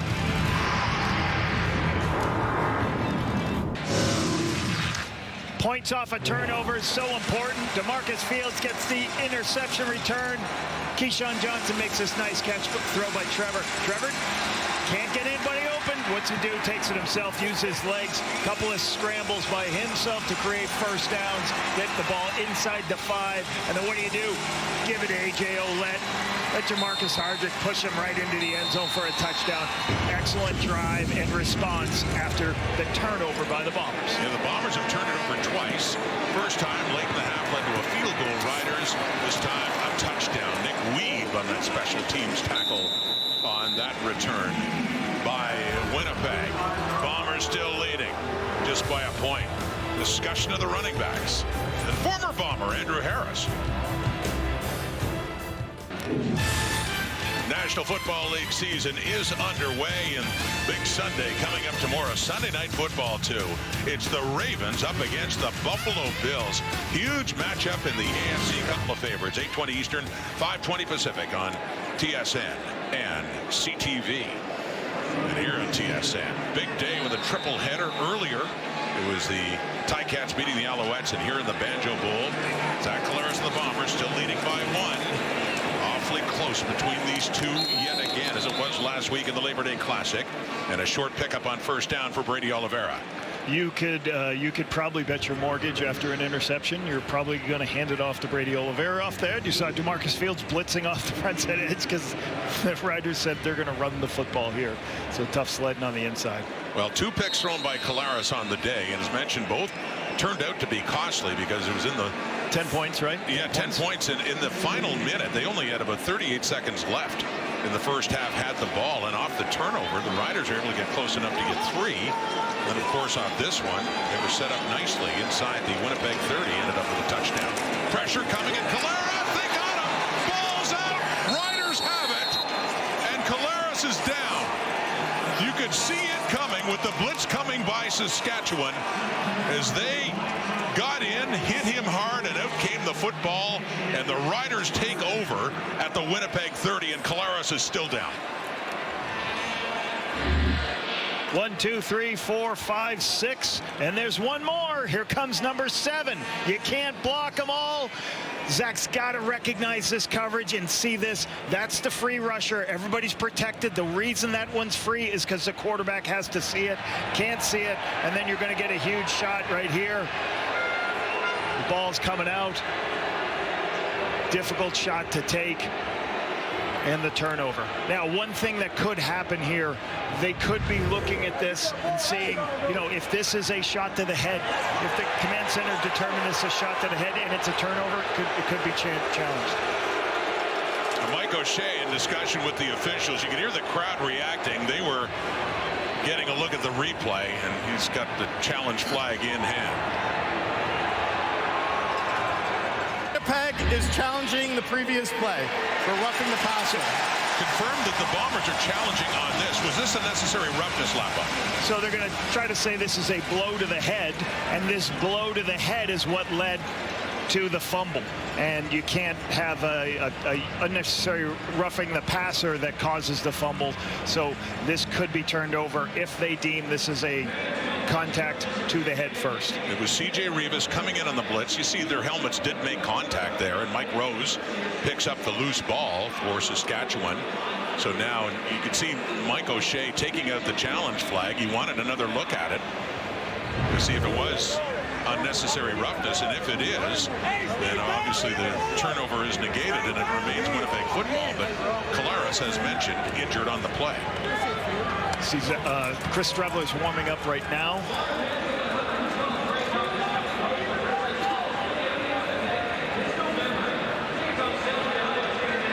The discussion continues. Let's have one more look at this as the replay center continues to deliberate. Was this a penalty? You see Rivas's helmet, the front of it, colliding with Collaros' helmet, and he went down. The ball came out. Collaros stayed down. And now the replay center responding to O'Shea's challenge this way. After review by the command center, we have roughing the passer. Saskatchewan number 1. 15-yard penalty, automatic first down. So Rivas is indeed flagged for it. So Winnipeg gets to keep the football. They have a first down, but their starting quarterback, Zach Collaros, is injured, and Chris Streveler coming on.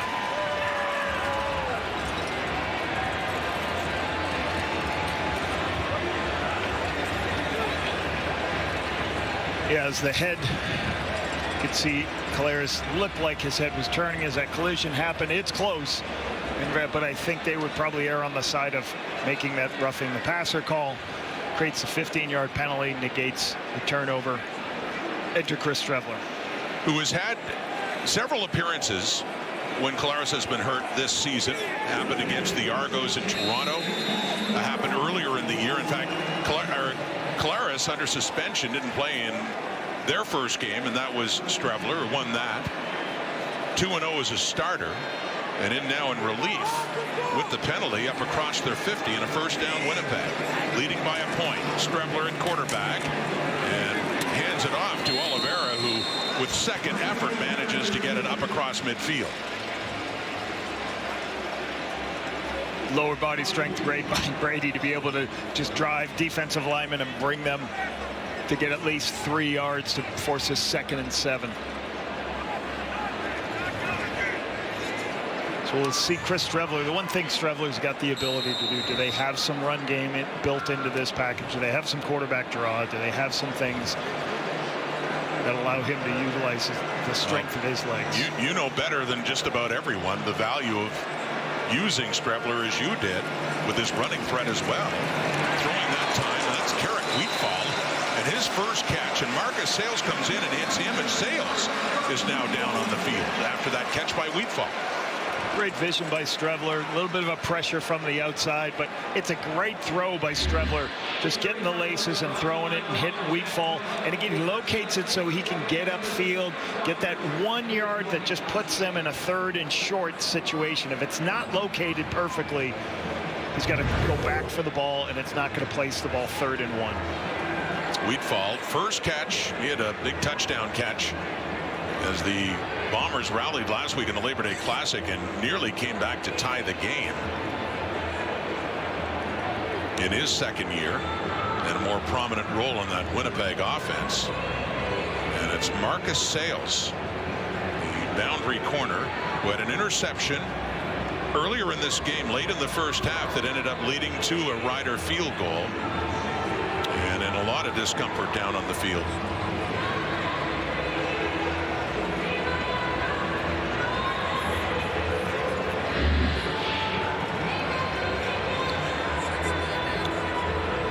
See, as Wheatfall goes to turn, he gets collision right on his knee right there. You can see right at that time he gets whacked.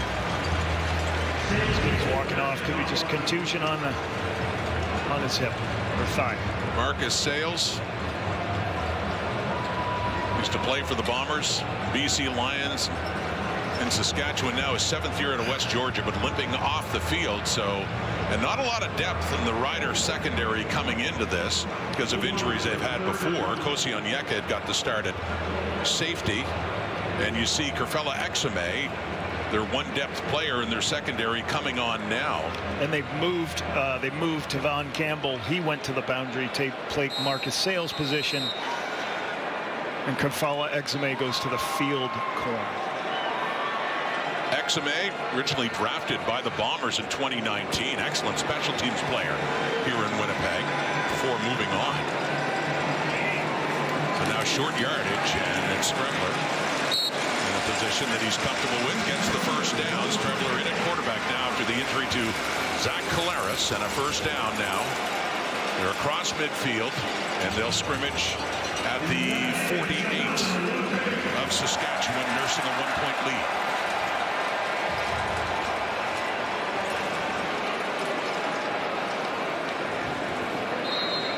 Another reason for this normally raucous crowd to be somewhat silenced here, subdued after the Roughrider touchdown and then the injury to Zach Collaros. Trying to put some energy back here at Princess Auto Stadium with Winnipeg. Strebler, the fake. He tries to dump it off, but no, it's Rivas, the one with the big hit on Collaros, coming in. Getting the hands up there on Chris Strebler. Last week, C.J. Rivas blitzed off the outside at least 4 times in the first half. Here's another pressure off the front side. Why is the Riders doing this? Because they expect Chris Strebler to pull the ball and throw it on the perimeter. So what do? You send a blitzer at the top of your screen coming out, and now he can put his hands up and impede the throw on the outside. So C.J. Rivas has been spectacular the past couple of weeks. He can rush the passer, he can cover, he can do a lot of things in this defense. Strebler throwing again quickly. It is caught. It's Kevin Clercius, but a big catch Best as a Bomber last week in the Labor Day Classic with his first catch of this Banjo Bowl. Huge catch. That yardage makes it a much easier field goal for Sergio Castillo.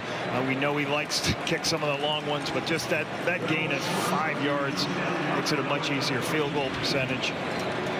So it's good to get this field goal opportunity out of this drive. Well, Castillo close to money outside the 50. He's 6 for 8, 50 plus. He missed a 50-yard try last week in the Labor Day Classic. As mentioned, he's hit a 63 this season. His personal best, one of the best ever in the Canadian Football League. This is a 51-yard try to make it a 4-point game. Jamison Sheen putting it down. It is sailing left, so he misses that one as Mario Alford brings it out. Across the 10, across the 20, and still on his feet across the 30. So a good return, Alford, on the missed field goal, and no harm for the Riders there as their offense comes back on the field, trailing by just the 1 point. Really good coverage and tackle there. Gabe Wallace getting in on that one.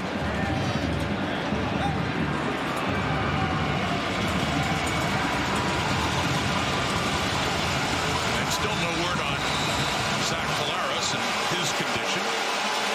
As now it's the Bomber defense on the field. And brings some life to that crowd, trying to make it hard for Trevor Harris.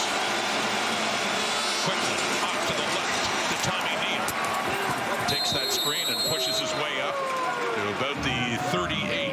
Second down, about 5 coming up. Good accuracy on the screen on the outside, but watch, Evan Holmes shows up into your screen, runs it down from his high halfback position, makes a great tackle to the wide side of the field. Call it a gain of 6 by Tommy Neal. 2nd and 4, Saskatchewan. Trying to win the Banjo Bowl for the first time since Zach Collaros was their quarterback back in 2018. Trevor Harris, 4-man rush, quickly again and caught. First down, 2, Joe picks up the catch. His first one of the afternoon, had one but was ruled out of bounds earlier in this game. Sticks move. How quickly he recognized the underneath throw. Gets it to Joe in the soft part of the zone on 2nd and medium. Joe just sits down. Trevor's already got the ball on the way. Being on the same page with your quarterback. Nice and easy. Joe is 2nd year in the CFL. Let go recently by the Indianapolis Colts. Coming back to Regina. Quickly again to Neal. This time off to the right. And Tommy Neal going to pick up a few more yards as they work their way. A 2nd down and long coming up. He only gets a couple there. Trying to get those defensive backs to cover space. Tommy Neal with a couple blockers. Good coverage once again by the Bombers. This will be the last play of the 3rd quarter. Lower scoring game. It was 34-30 the final last week at Mosaic. 25 points on the board, a 1-point game. 2nd down and long. Harris has time and completes it for another first down across midfield. That's Dante Myers with the catch. As the sticks will move and the Riders will head to the 4th quarter in the Winnipeg zone, trailing by just a point. Close game in this Banjo Bowl, as it was a year ago when it came down to a 1-score game in the final minutes. Final 15 coming up here in Winnipeg. Heading to the final quarter of the Banjo Bowl, the Riders trail by 1, but they're in good shape right now going into the final 15. And Lapo, as you look at these numbers and consider too, Zach Collaros, for now anyway, is out of this football game. Well, I think the Bombers defense have done a nice job today holding Trevor Harris and company. Not a lot of plays. You see the 9 points off of turnovers. That, you just can't do that. That's been the Bombers' Achilles heel this season. And now it's Chris Streveler who's going to have to find a way to get some points on the board. But you'd love this Bomber defense to try. It's very hard. Trevor Harris doesn't make mistakes. Can you get him into a bad throw, a bad situation where the ball can be a turnover like they got early in the 1st quarter? Well, the biggest play of the 3rd quarter, the interception by DeMarcus Fields and the return down inside the Winnipeg 30, and ultimately led to a Saskatchewan touchdown by A.J. Ouellette. is a missed extra point. Hence a 1-point difference starting the fourth. Winnipeg leading. But here comes Saskatchewan down close to the Bomber 50. And on first down and coming back for that is Joe Robustelli. Good run after the catch to Robustelli. After contact, and he picks up even more down inside the Winnipeg 35. Wide receiver screen. Robustelli's going to come back here. You're going to have a blocker out. You're going to have other blockers. A bunch of players. Get the ball in space. You haven't run the ball well all game. Get a screen pass going. Look at all the offensive line. Follow all the fat guys I used to say. I'm sorry. The big guys, I should say that. Okay. Follow them. Get that going on a nice screen pass. Hey, these are run plays. You're not running the football all game. Get it out to your athletes in space. Trevor will locate it. Another shorter pass, a good run after it for the Riders. Harris. Deeper look this time. And close. Trey Vavel right there with Robustelli inside the 5, but it falls down incomplete. One of the things that impresses me about Trey Vavel watching him is you watch this kid's feet and how he can change direction, how quickly he recovers, trusts his speed, just runs downfield and is just watching and then throws his hand in to go make a play on the way. Vavel has done a spectacular job filling in at corner the past couple weeks and playing return. That's after the injury several weeks ago to Terrell Bond. Saskatchewan is challenging the previous play. The defensive pass interference. Corey Mays thinks that coverage by Vavel was a bit too close. He's thrown his challenge flag. We will now see whether it's a little bit of hand play or if he impeded the receiver in any way, shape, or form. Okay, you can see it here. A little bit of hand play, just as much from Robustelli.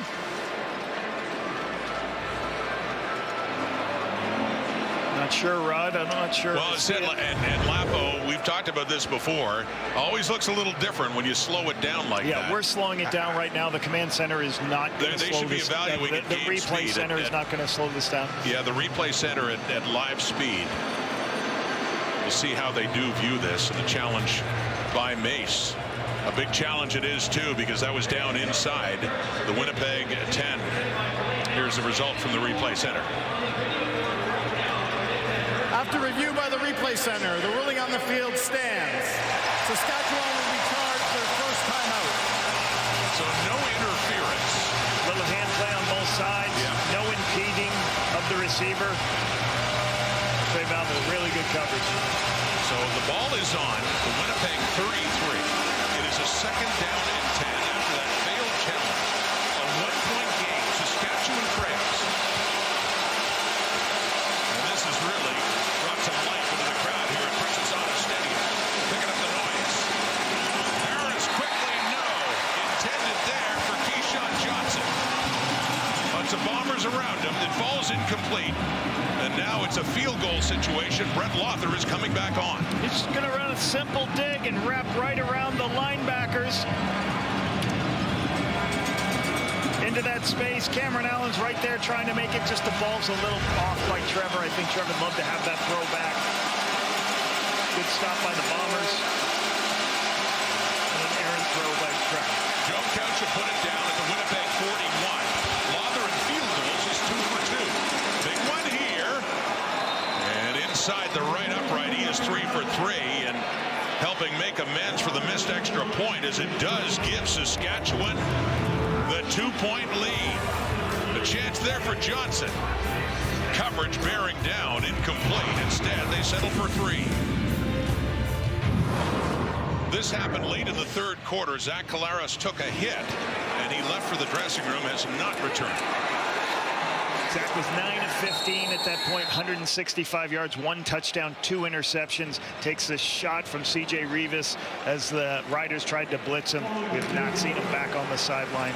So he's got inside, and no further update from the Bombers. So Chris Streveler in at quarterback as the Bombers take over, and they now trail 15-13. Brady Oliveira trying to feel his way through, but nothing doing, and Micah Johnson says take a seat. The size and strength inside, and that interior line for the Saskatchewan Roughriders. Great defensive line they have been all year, and not much there for Oliveira.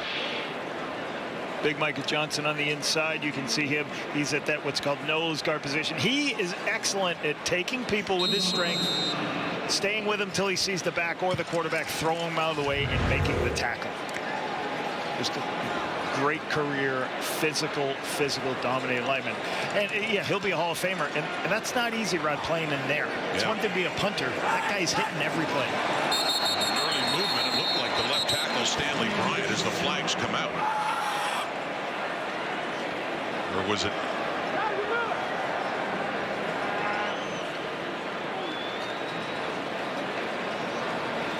Offside.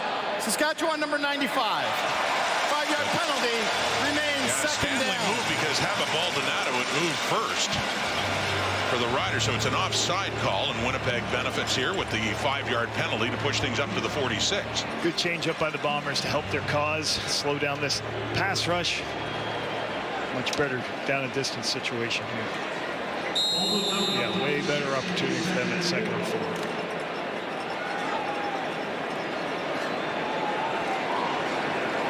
Chris Strevler came back to the CFL after several years in the NFL last year.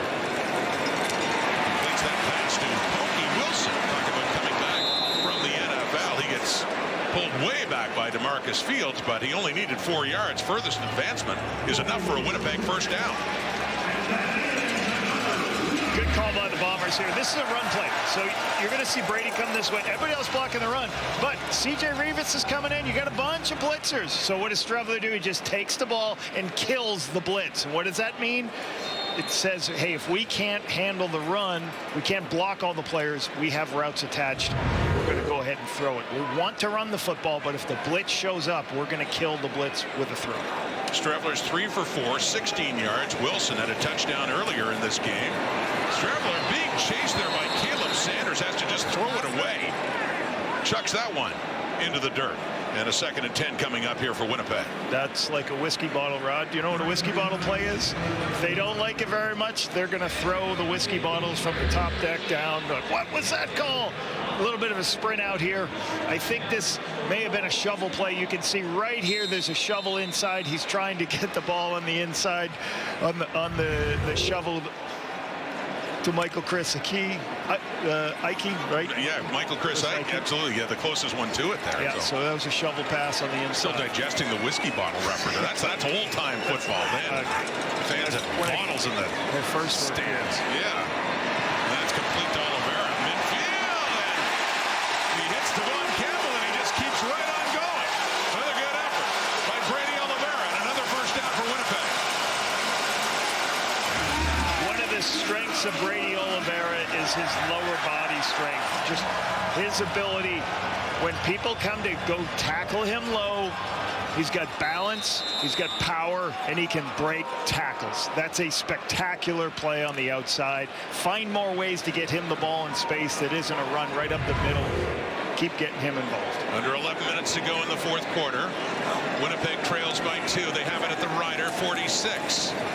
Back to Oliveira left side. Chugging those legs, he gets it down just inside the Rider 40, not going down easily at all is Oliveira, setting up a 2nd and short.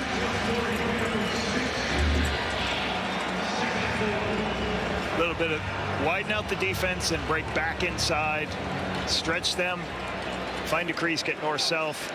Good 6-yard gain. To set up 2nd and 4, Oliveira, 24 yards last week. He is 70 right now on 16 carries. That's more like it for number 20, who we heard Brent Dorn earlier was kind of a foul mood all week. The lack of touches he had in the Labor Day Classic. There's another one. And nowhere to go that time. Good work up front. It's A.J. Allen, the weak side linebacker, coming in on that tackle, and a 3rd down now with Sergio Castillo coming on.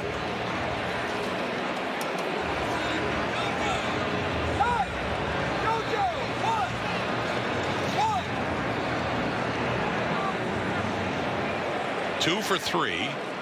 He had a miss from 51 earlier, and this one, with the missed extra point by the Riders looming, would give Winnipeg a chance to retake the lead by 1. And that is, no, not what they do. Another miss. Second one of the game for Castilla.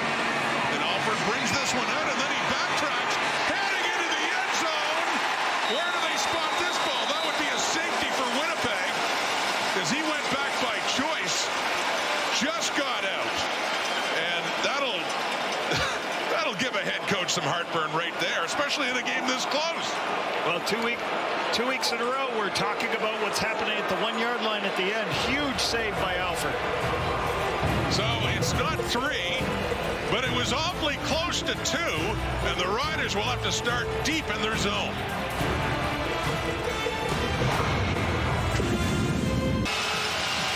This was halftime here in Winnipeg when the Bombers honored a member of the Ring of Honor, the 17th. The late Tyrone Jones, who passed away back in 2008, was a Hall of Fame linebacker for Winnipeg. Part of one of the great defenses ever. Won a couple of Grey Cups, 84, 1990 as well. Along with James West. That was a fearsome linebacking core. The family of Tyrone Jones here today. So honored in the Ring of Honor here in Winnipeg. From the end zone, Trevor Harris, deep shot, Robustelli. Oh, they got out of a jam in a real hurry. One play, as yes, they're trying to silence this crowd at Princess Auto Stadium. Throws down the sideline, backed up. You want to sometimes just get out of here with the one big throw. Trevor sees a one-on-one with the boundary corner.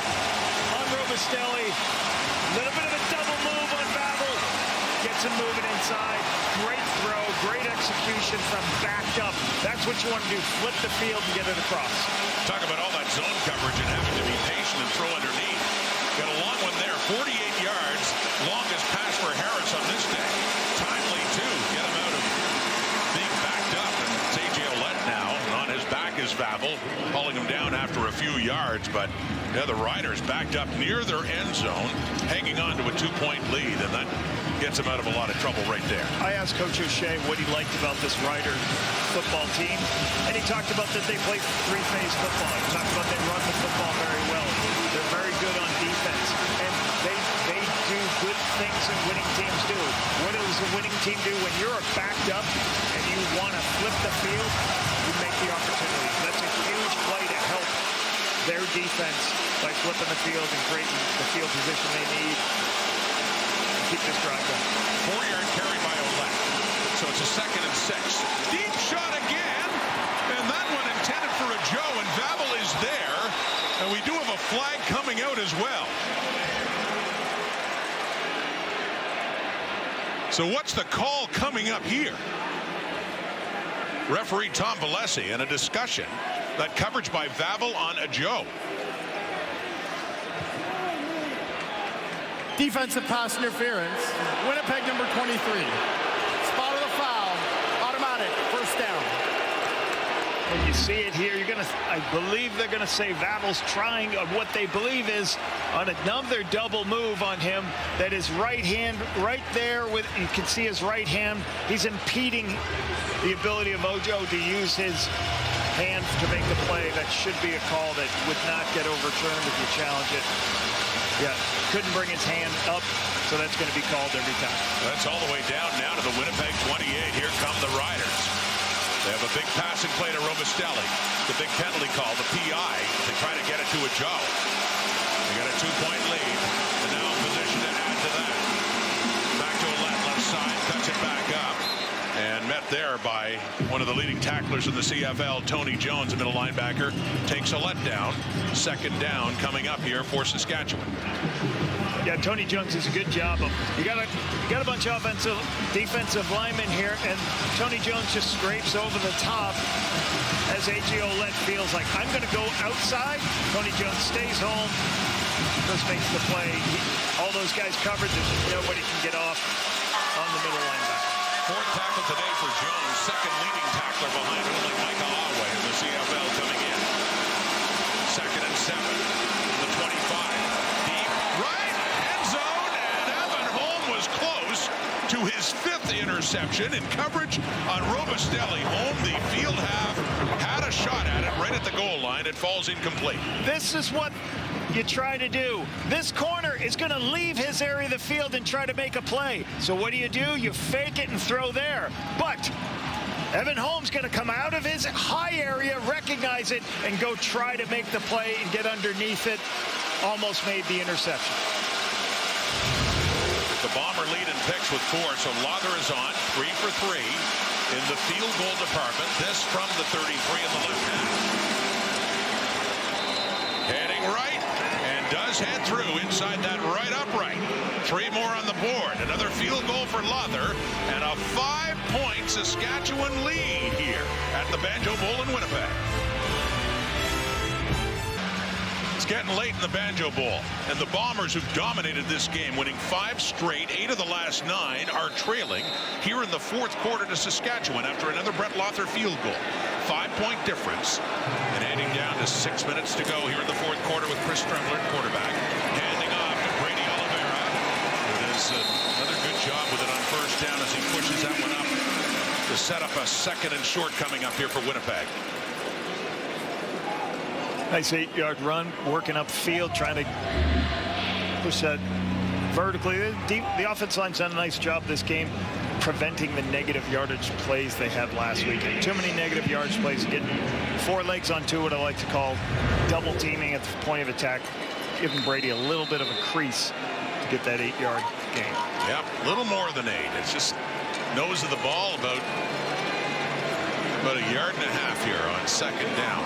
Strevler in for the injured Zach Collaros, giving it to Oliveira again, who pushes it across the 50, and that should be a first down for Winnipeg. Another carry for Oliveira. Much busier afternoon for him compared to last week in Regina. One of the best things the Riders have done today and throughout the course of this game is it's kind of quiet in here, Rod. And obviously, when you go in the other, you always talk about with your players, hey, we go to somebody else's park. It's so much better if we quiet the crowd. Let's make our games. It's so fun to win a game when we got 30,000 people trying to scream and holler, but they can't because you're beating the opponent. Yeah, great crowd by number, 10th straight sellout, but you're right, it has been a little bit quieter now. Strevler keeps it. A design run for Strevler and a good pickup across midfield for the running quarterback of the Winnipeg Blue Bombers, setting up another 2nd down and short. Little eye distraction. They're going to be a reverse player coming that way. Little fake reverse, and then an outside zone play to the quarterback. Gets Strevler around the edge. He's got good speed. Everybody worried about Brady Oliveira on the inside. Hit the ball on the outside to Strevler. I was going to say in 2019, when you were the offensive coordinator here, you used Strevler well in situations when you had Andrew Harris running back as well, but just the threat to use his legs. He's in there at quarterback and handing off that time, and Oliveira gets tackled after a very short gain by Malik Carney, right down around the 50. He didn't need much, needed 3 yards for a first down, but he is just shy. Looks like another 3rd and about a foot or 2 coming up here for Winnipeg as Terry Wilson comes on now with Strevler as the number 1 quarterback right now. With Zach Collaros hurt, it's Wilson who will handle the short yardage. Done some short yardage throughout the course of this season when Strevler was starting for Zach earlier in the season. And it was in the Banjo Bowl a year ago that Strevler suffered a season-ending knee injury, and Wilson came on, was Collaros' backup. In fact, dealt with these situations in the Grey Cup as well. At BC Place last November, Terry Wilson had a first down for Winnipeg. Yeah, Strevler was trying to throw a pass on 2nd and 1, drop back and get hit below the knees and finished his season. So back in this Banjo Bowl, and he is their quarterback now for Mike O'Shea with Collaros in the dressing room. 3-minute warning is given. Another close one in the Banjo Bowl. It was only a 5-point difference a year ago. That's the difference now. Getting late, 4th quarter in Winnipeg. We're not done here, and certainly not done for the day. Another game coming up in this triple header. It's the rematch between the Edmonton Elks and the Calgary Stampeders, who won on Labor Day at McMahon at Commonwealth. And the panel is there too. Kate, Enoch, and Milt as well. What a great day for football. The Canadian Football League here on TSN, and the Stampeders right behind Saskatchewan in the standings, 2 points behind, and they own the season series too. Winnipeg down 5. Nick Dembski on that sweep cuts it up. That pickup on first down. Another second down and shorter coming up here for Winnipeg. A little bit of misdirection, trying to get Dembski. And outside's a little bit of a speed sweep. Good come up in coverage. And Onyeka coming from his free safety spot. He's got a what's called rock and roll, run down and go take Dembski. A good change up, trying to get yourself, just not handing the ball. Brady Oliveira mixing it up. Call it a gain of 5 and 2nd and 5. Strebler, the fake, the throw, and it's intercepted. Intended for Dylan Mitchell, ends up in the hands of Tevon Campbell, who had the big interception on the 2-point try at the end of the game last week on Labor Day, Sunday, and it went for a pick 2 and sealed the deal for the Riders. And that one late in this game, a huge turnover. Saskatchewan football. Has vision on the outside as he sees, watches, he's patient, he sees the ball trying to be thrown, falls back inside. The ball's thrown too far outside. He gave up on the deep route, knows it's going to be an underneath throw, falls back inside as it's thrown. A little bit outside by, a lot outside by Strebler. Nice interception by Tevon Campbell. Well, it's Rider football, but they are being pushed back now. Officials spotting it back at the 27 of Saskatchewan. Saying he was touched as soon as he caught the ball, but that's the 5th interception of the season for Tevon Campbell. Great instincts, great vision, seeing that Trevor's about to throw the ball underneath. And the 3rd interception for the Riders in this day. Picked off Colares twice, picking off Strebler, and back to Oled. He's your leader in interceptions right now, right? Tevon Campbell. It's always good when the top interception leaders are on the same team. You're doing something well. Well, they had last year's leader, Roland Milligan, who had 8 last year, 5 for Campbell. What knocked into coming back? What a great signing for this Riders defense. I'm going to say Corey Mace talked about that earlier.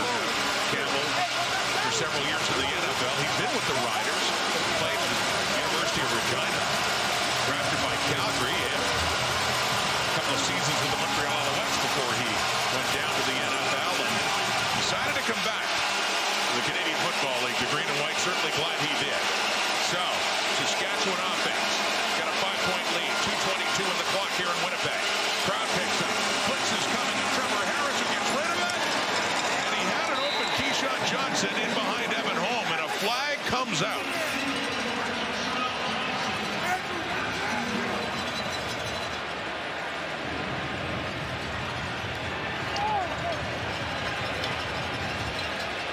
Evan Holm in coverage on Keyshawn Johnson. Understanding that the Bombers are going to come up and play the run. The Bombers blitzed everybody they had except for the cover players. Trevor had a double move. Evan Holm impeded the receiver. So double move for the touchdown. Pass interference. Winnipeg number 31. Spot of the foul. Automatic first down. Knowing you're going to get cover 0, you take the shot play to finish the game right now. But Evan Holm gets engaged. He's trying to cover it. Okay. Right here. Boom. He makes the save. So it, this could be, if this was caught, it would have been a touchdown. But you just can't impede there. So first down. That's going to be a first down. It's a good call by the officials. That explains why the ball was overthrown by Harris, with Johnson's progress impeded there by Holmes on that penalty. And it is up to the 39, Saskatchewan. Tommy Stevens is in. He faked Oled, and he slides up for what looks to be a first down near the 50. So used to seeing Stevens strictly in short yardage, that time on a 1st and 10, and calls his number. Stomach the ball inside. Then adjust. Willie Jefferson gets caught. in a position where he can't recover as he's engaged.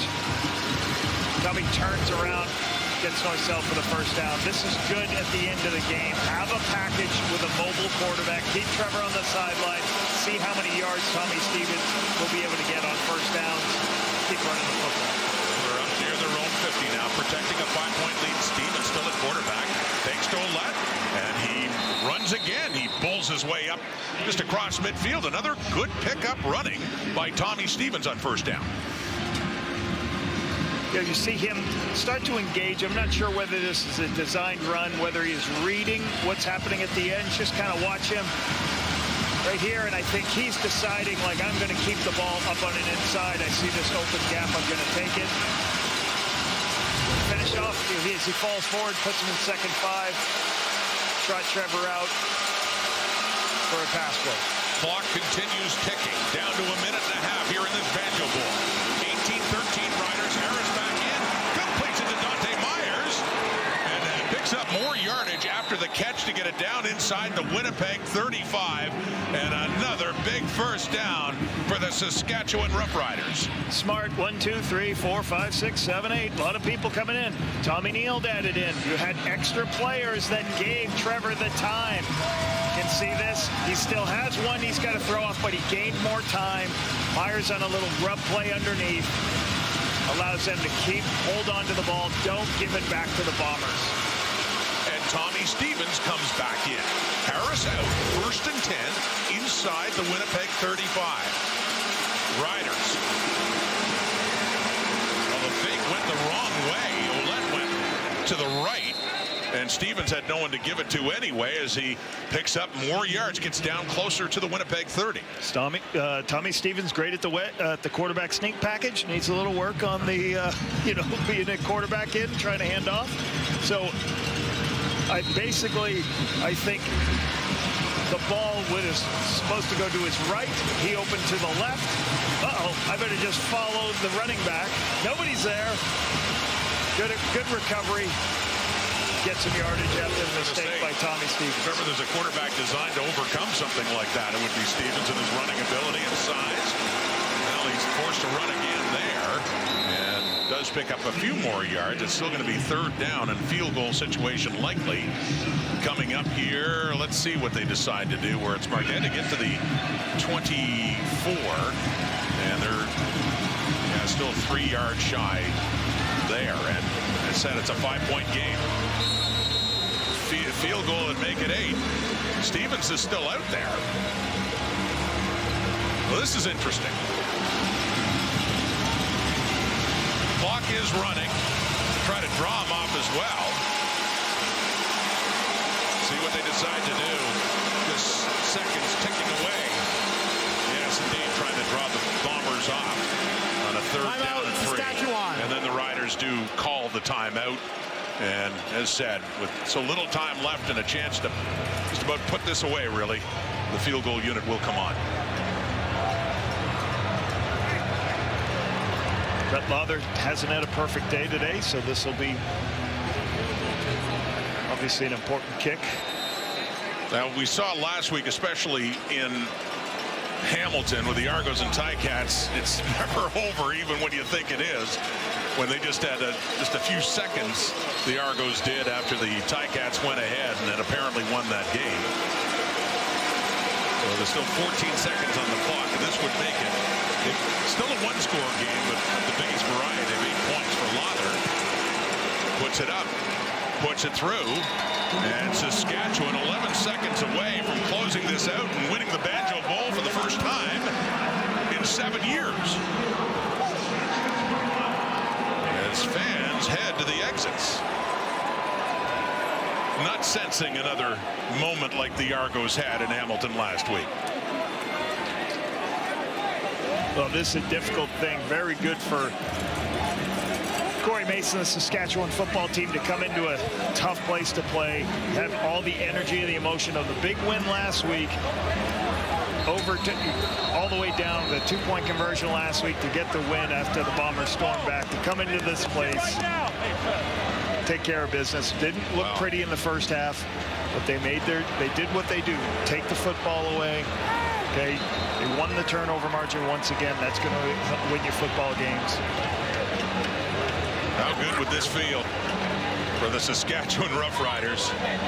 Looking at sweeping the 2 games, Labor Day and the Banjo Bowl. They lost 2 of 3 to this Winnipeg team a year ago, and they also lost to them in the West Final at this very stadium last November.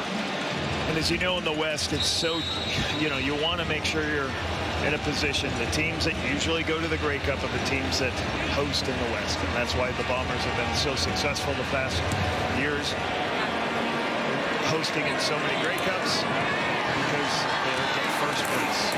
Big tackle. Tavon Campbell coming in on Vavel with 6 seconds to go. Sits him down. It's across the Rider 30, and then we're down to miracle time here for Winnipeg across the Bomber 30, I should say. Hasn't forgotten his abilities to play special teams in the NFL. Great tackle.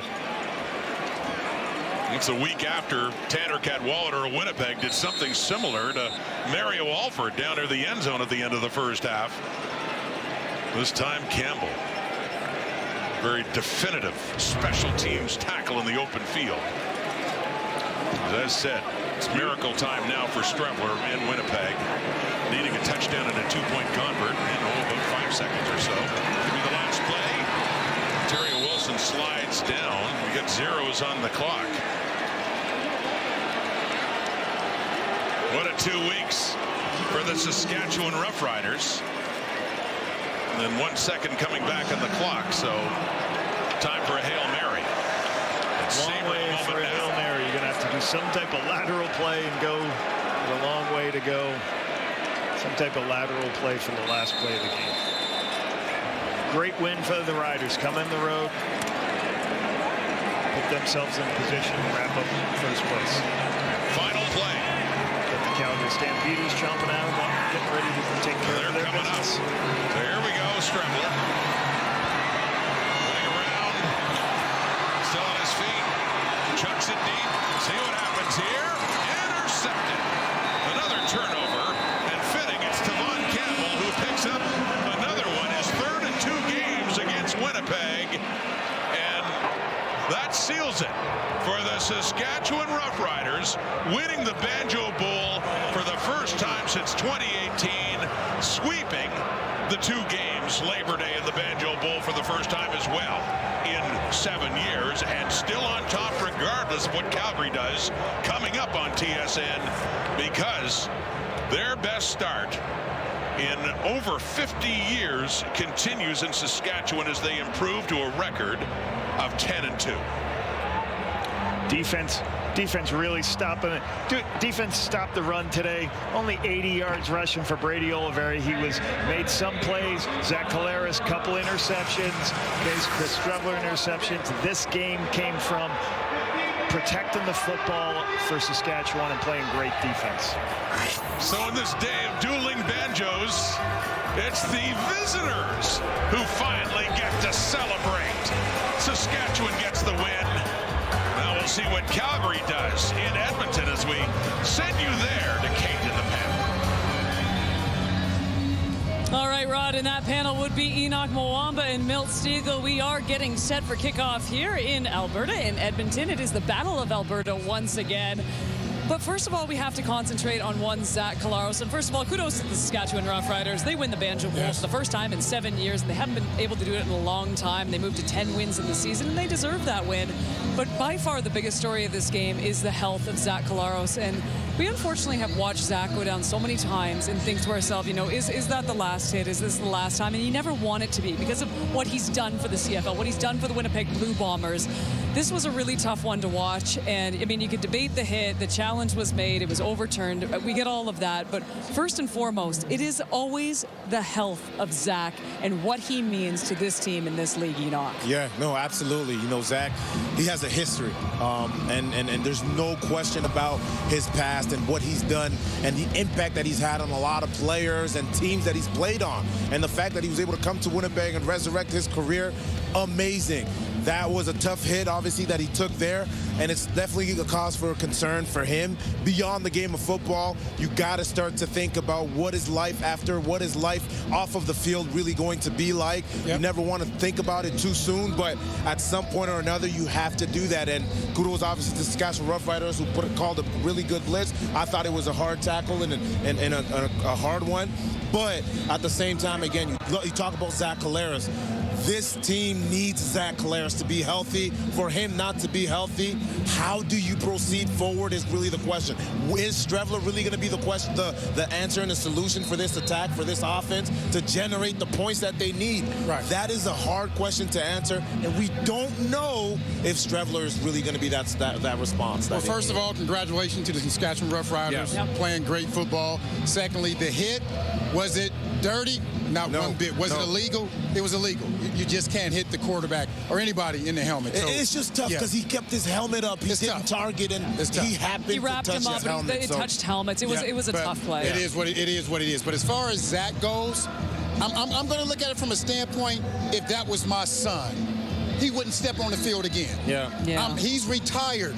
That's it. He's never playing another down of football. And I'm basing this on that we're thinking he suffered a concussion. It hasn't been disclosed what he suffered. I'm basing it on he suffered another concussion.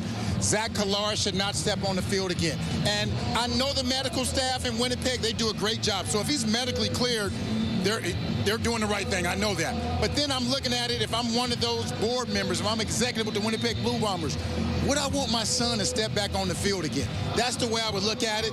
100% Zach Collaros should never play football again. That's the way I would look at it. But as we've said too, I mean, we have seen this a number of times, and it makes you think, you know, what is the future when it comes to the Winnipeg Blue Bombers? And you alluded to this too, Enoch. I mean, there really has been no plan in place for what happens after Zach Collaros. You saw Strevler come in, and the offense completely dried up. Yeah, and, you know, we know they drafted Taylor Eggersman. They were thinking, hey, maybe at some point he's going to come, and we don't know the situation and where they're at with him right now, but he might be the future. And I'm assuming they've already been on the phone with him, but what are they going to do immediately? Right now. Because the West is heating up. It is absolutely heating up, and we're talking about crossovers. Is it still going to happen right now? Even more than the West is heating up, where's the Grey Cup this year, baby? It's Winnipeg. It's in Winnipeg. Yeah, it is. And the way things are going right now, Winnipeg won't be in there. And they got Hamilton next, Kate. No, I know, and they're a 500 team now. But you know what? And as I said too, I mean, for Zach, as much as we know him and just a great player, you know, he's got a lot going for him too. I'm really tired of seeing that guy go down. So fingers crossed that he is okay. We got a great game coming up though. It's the rematch of the Battle of Alberta.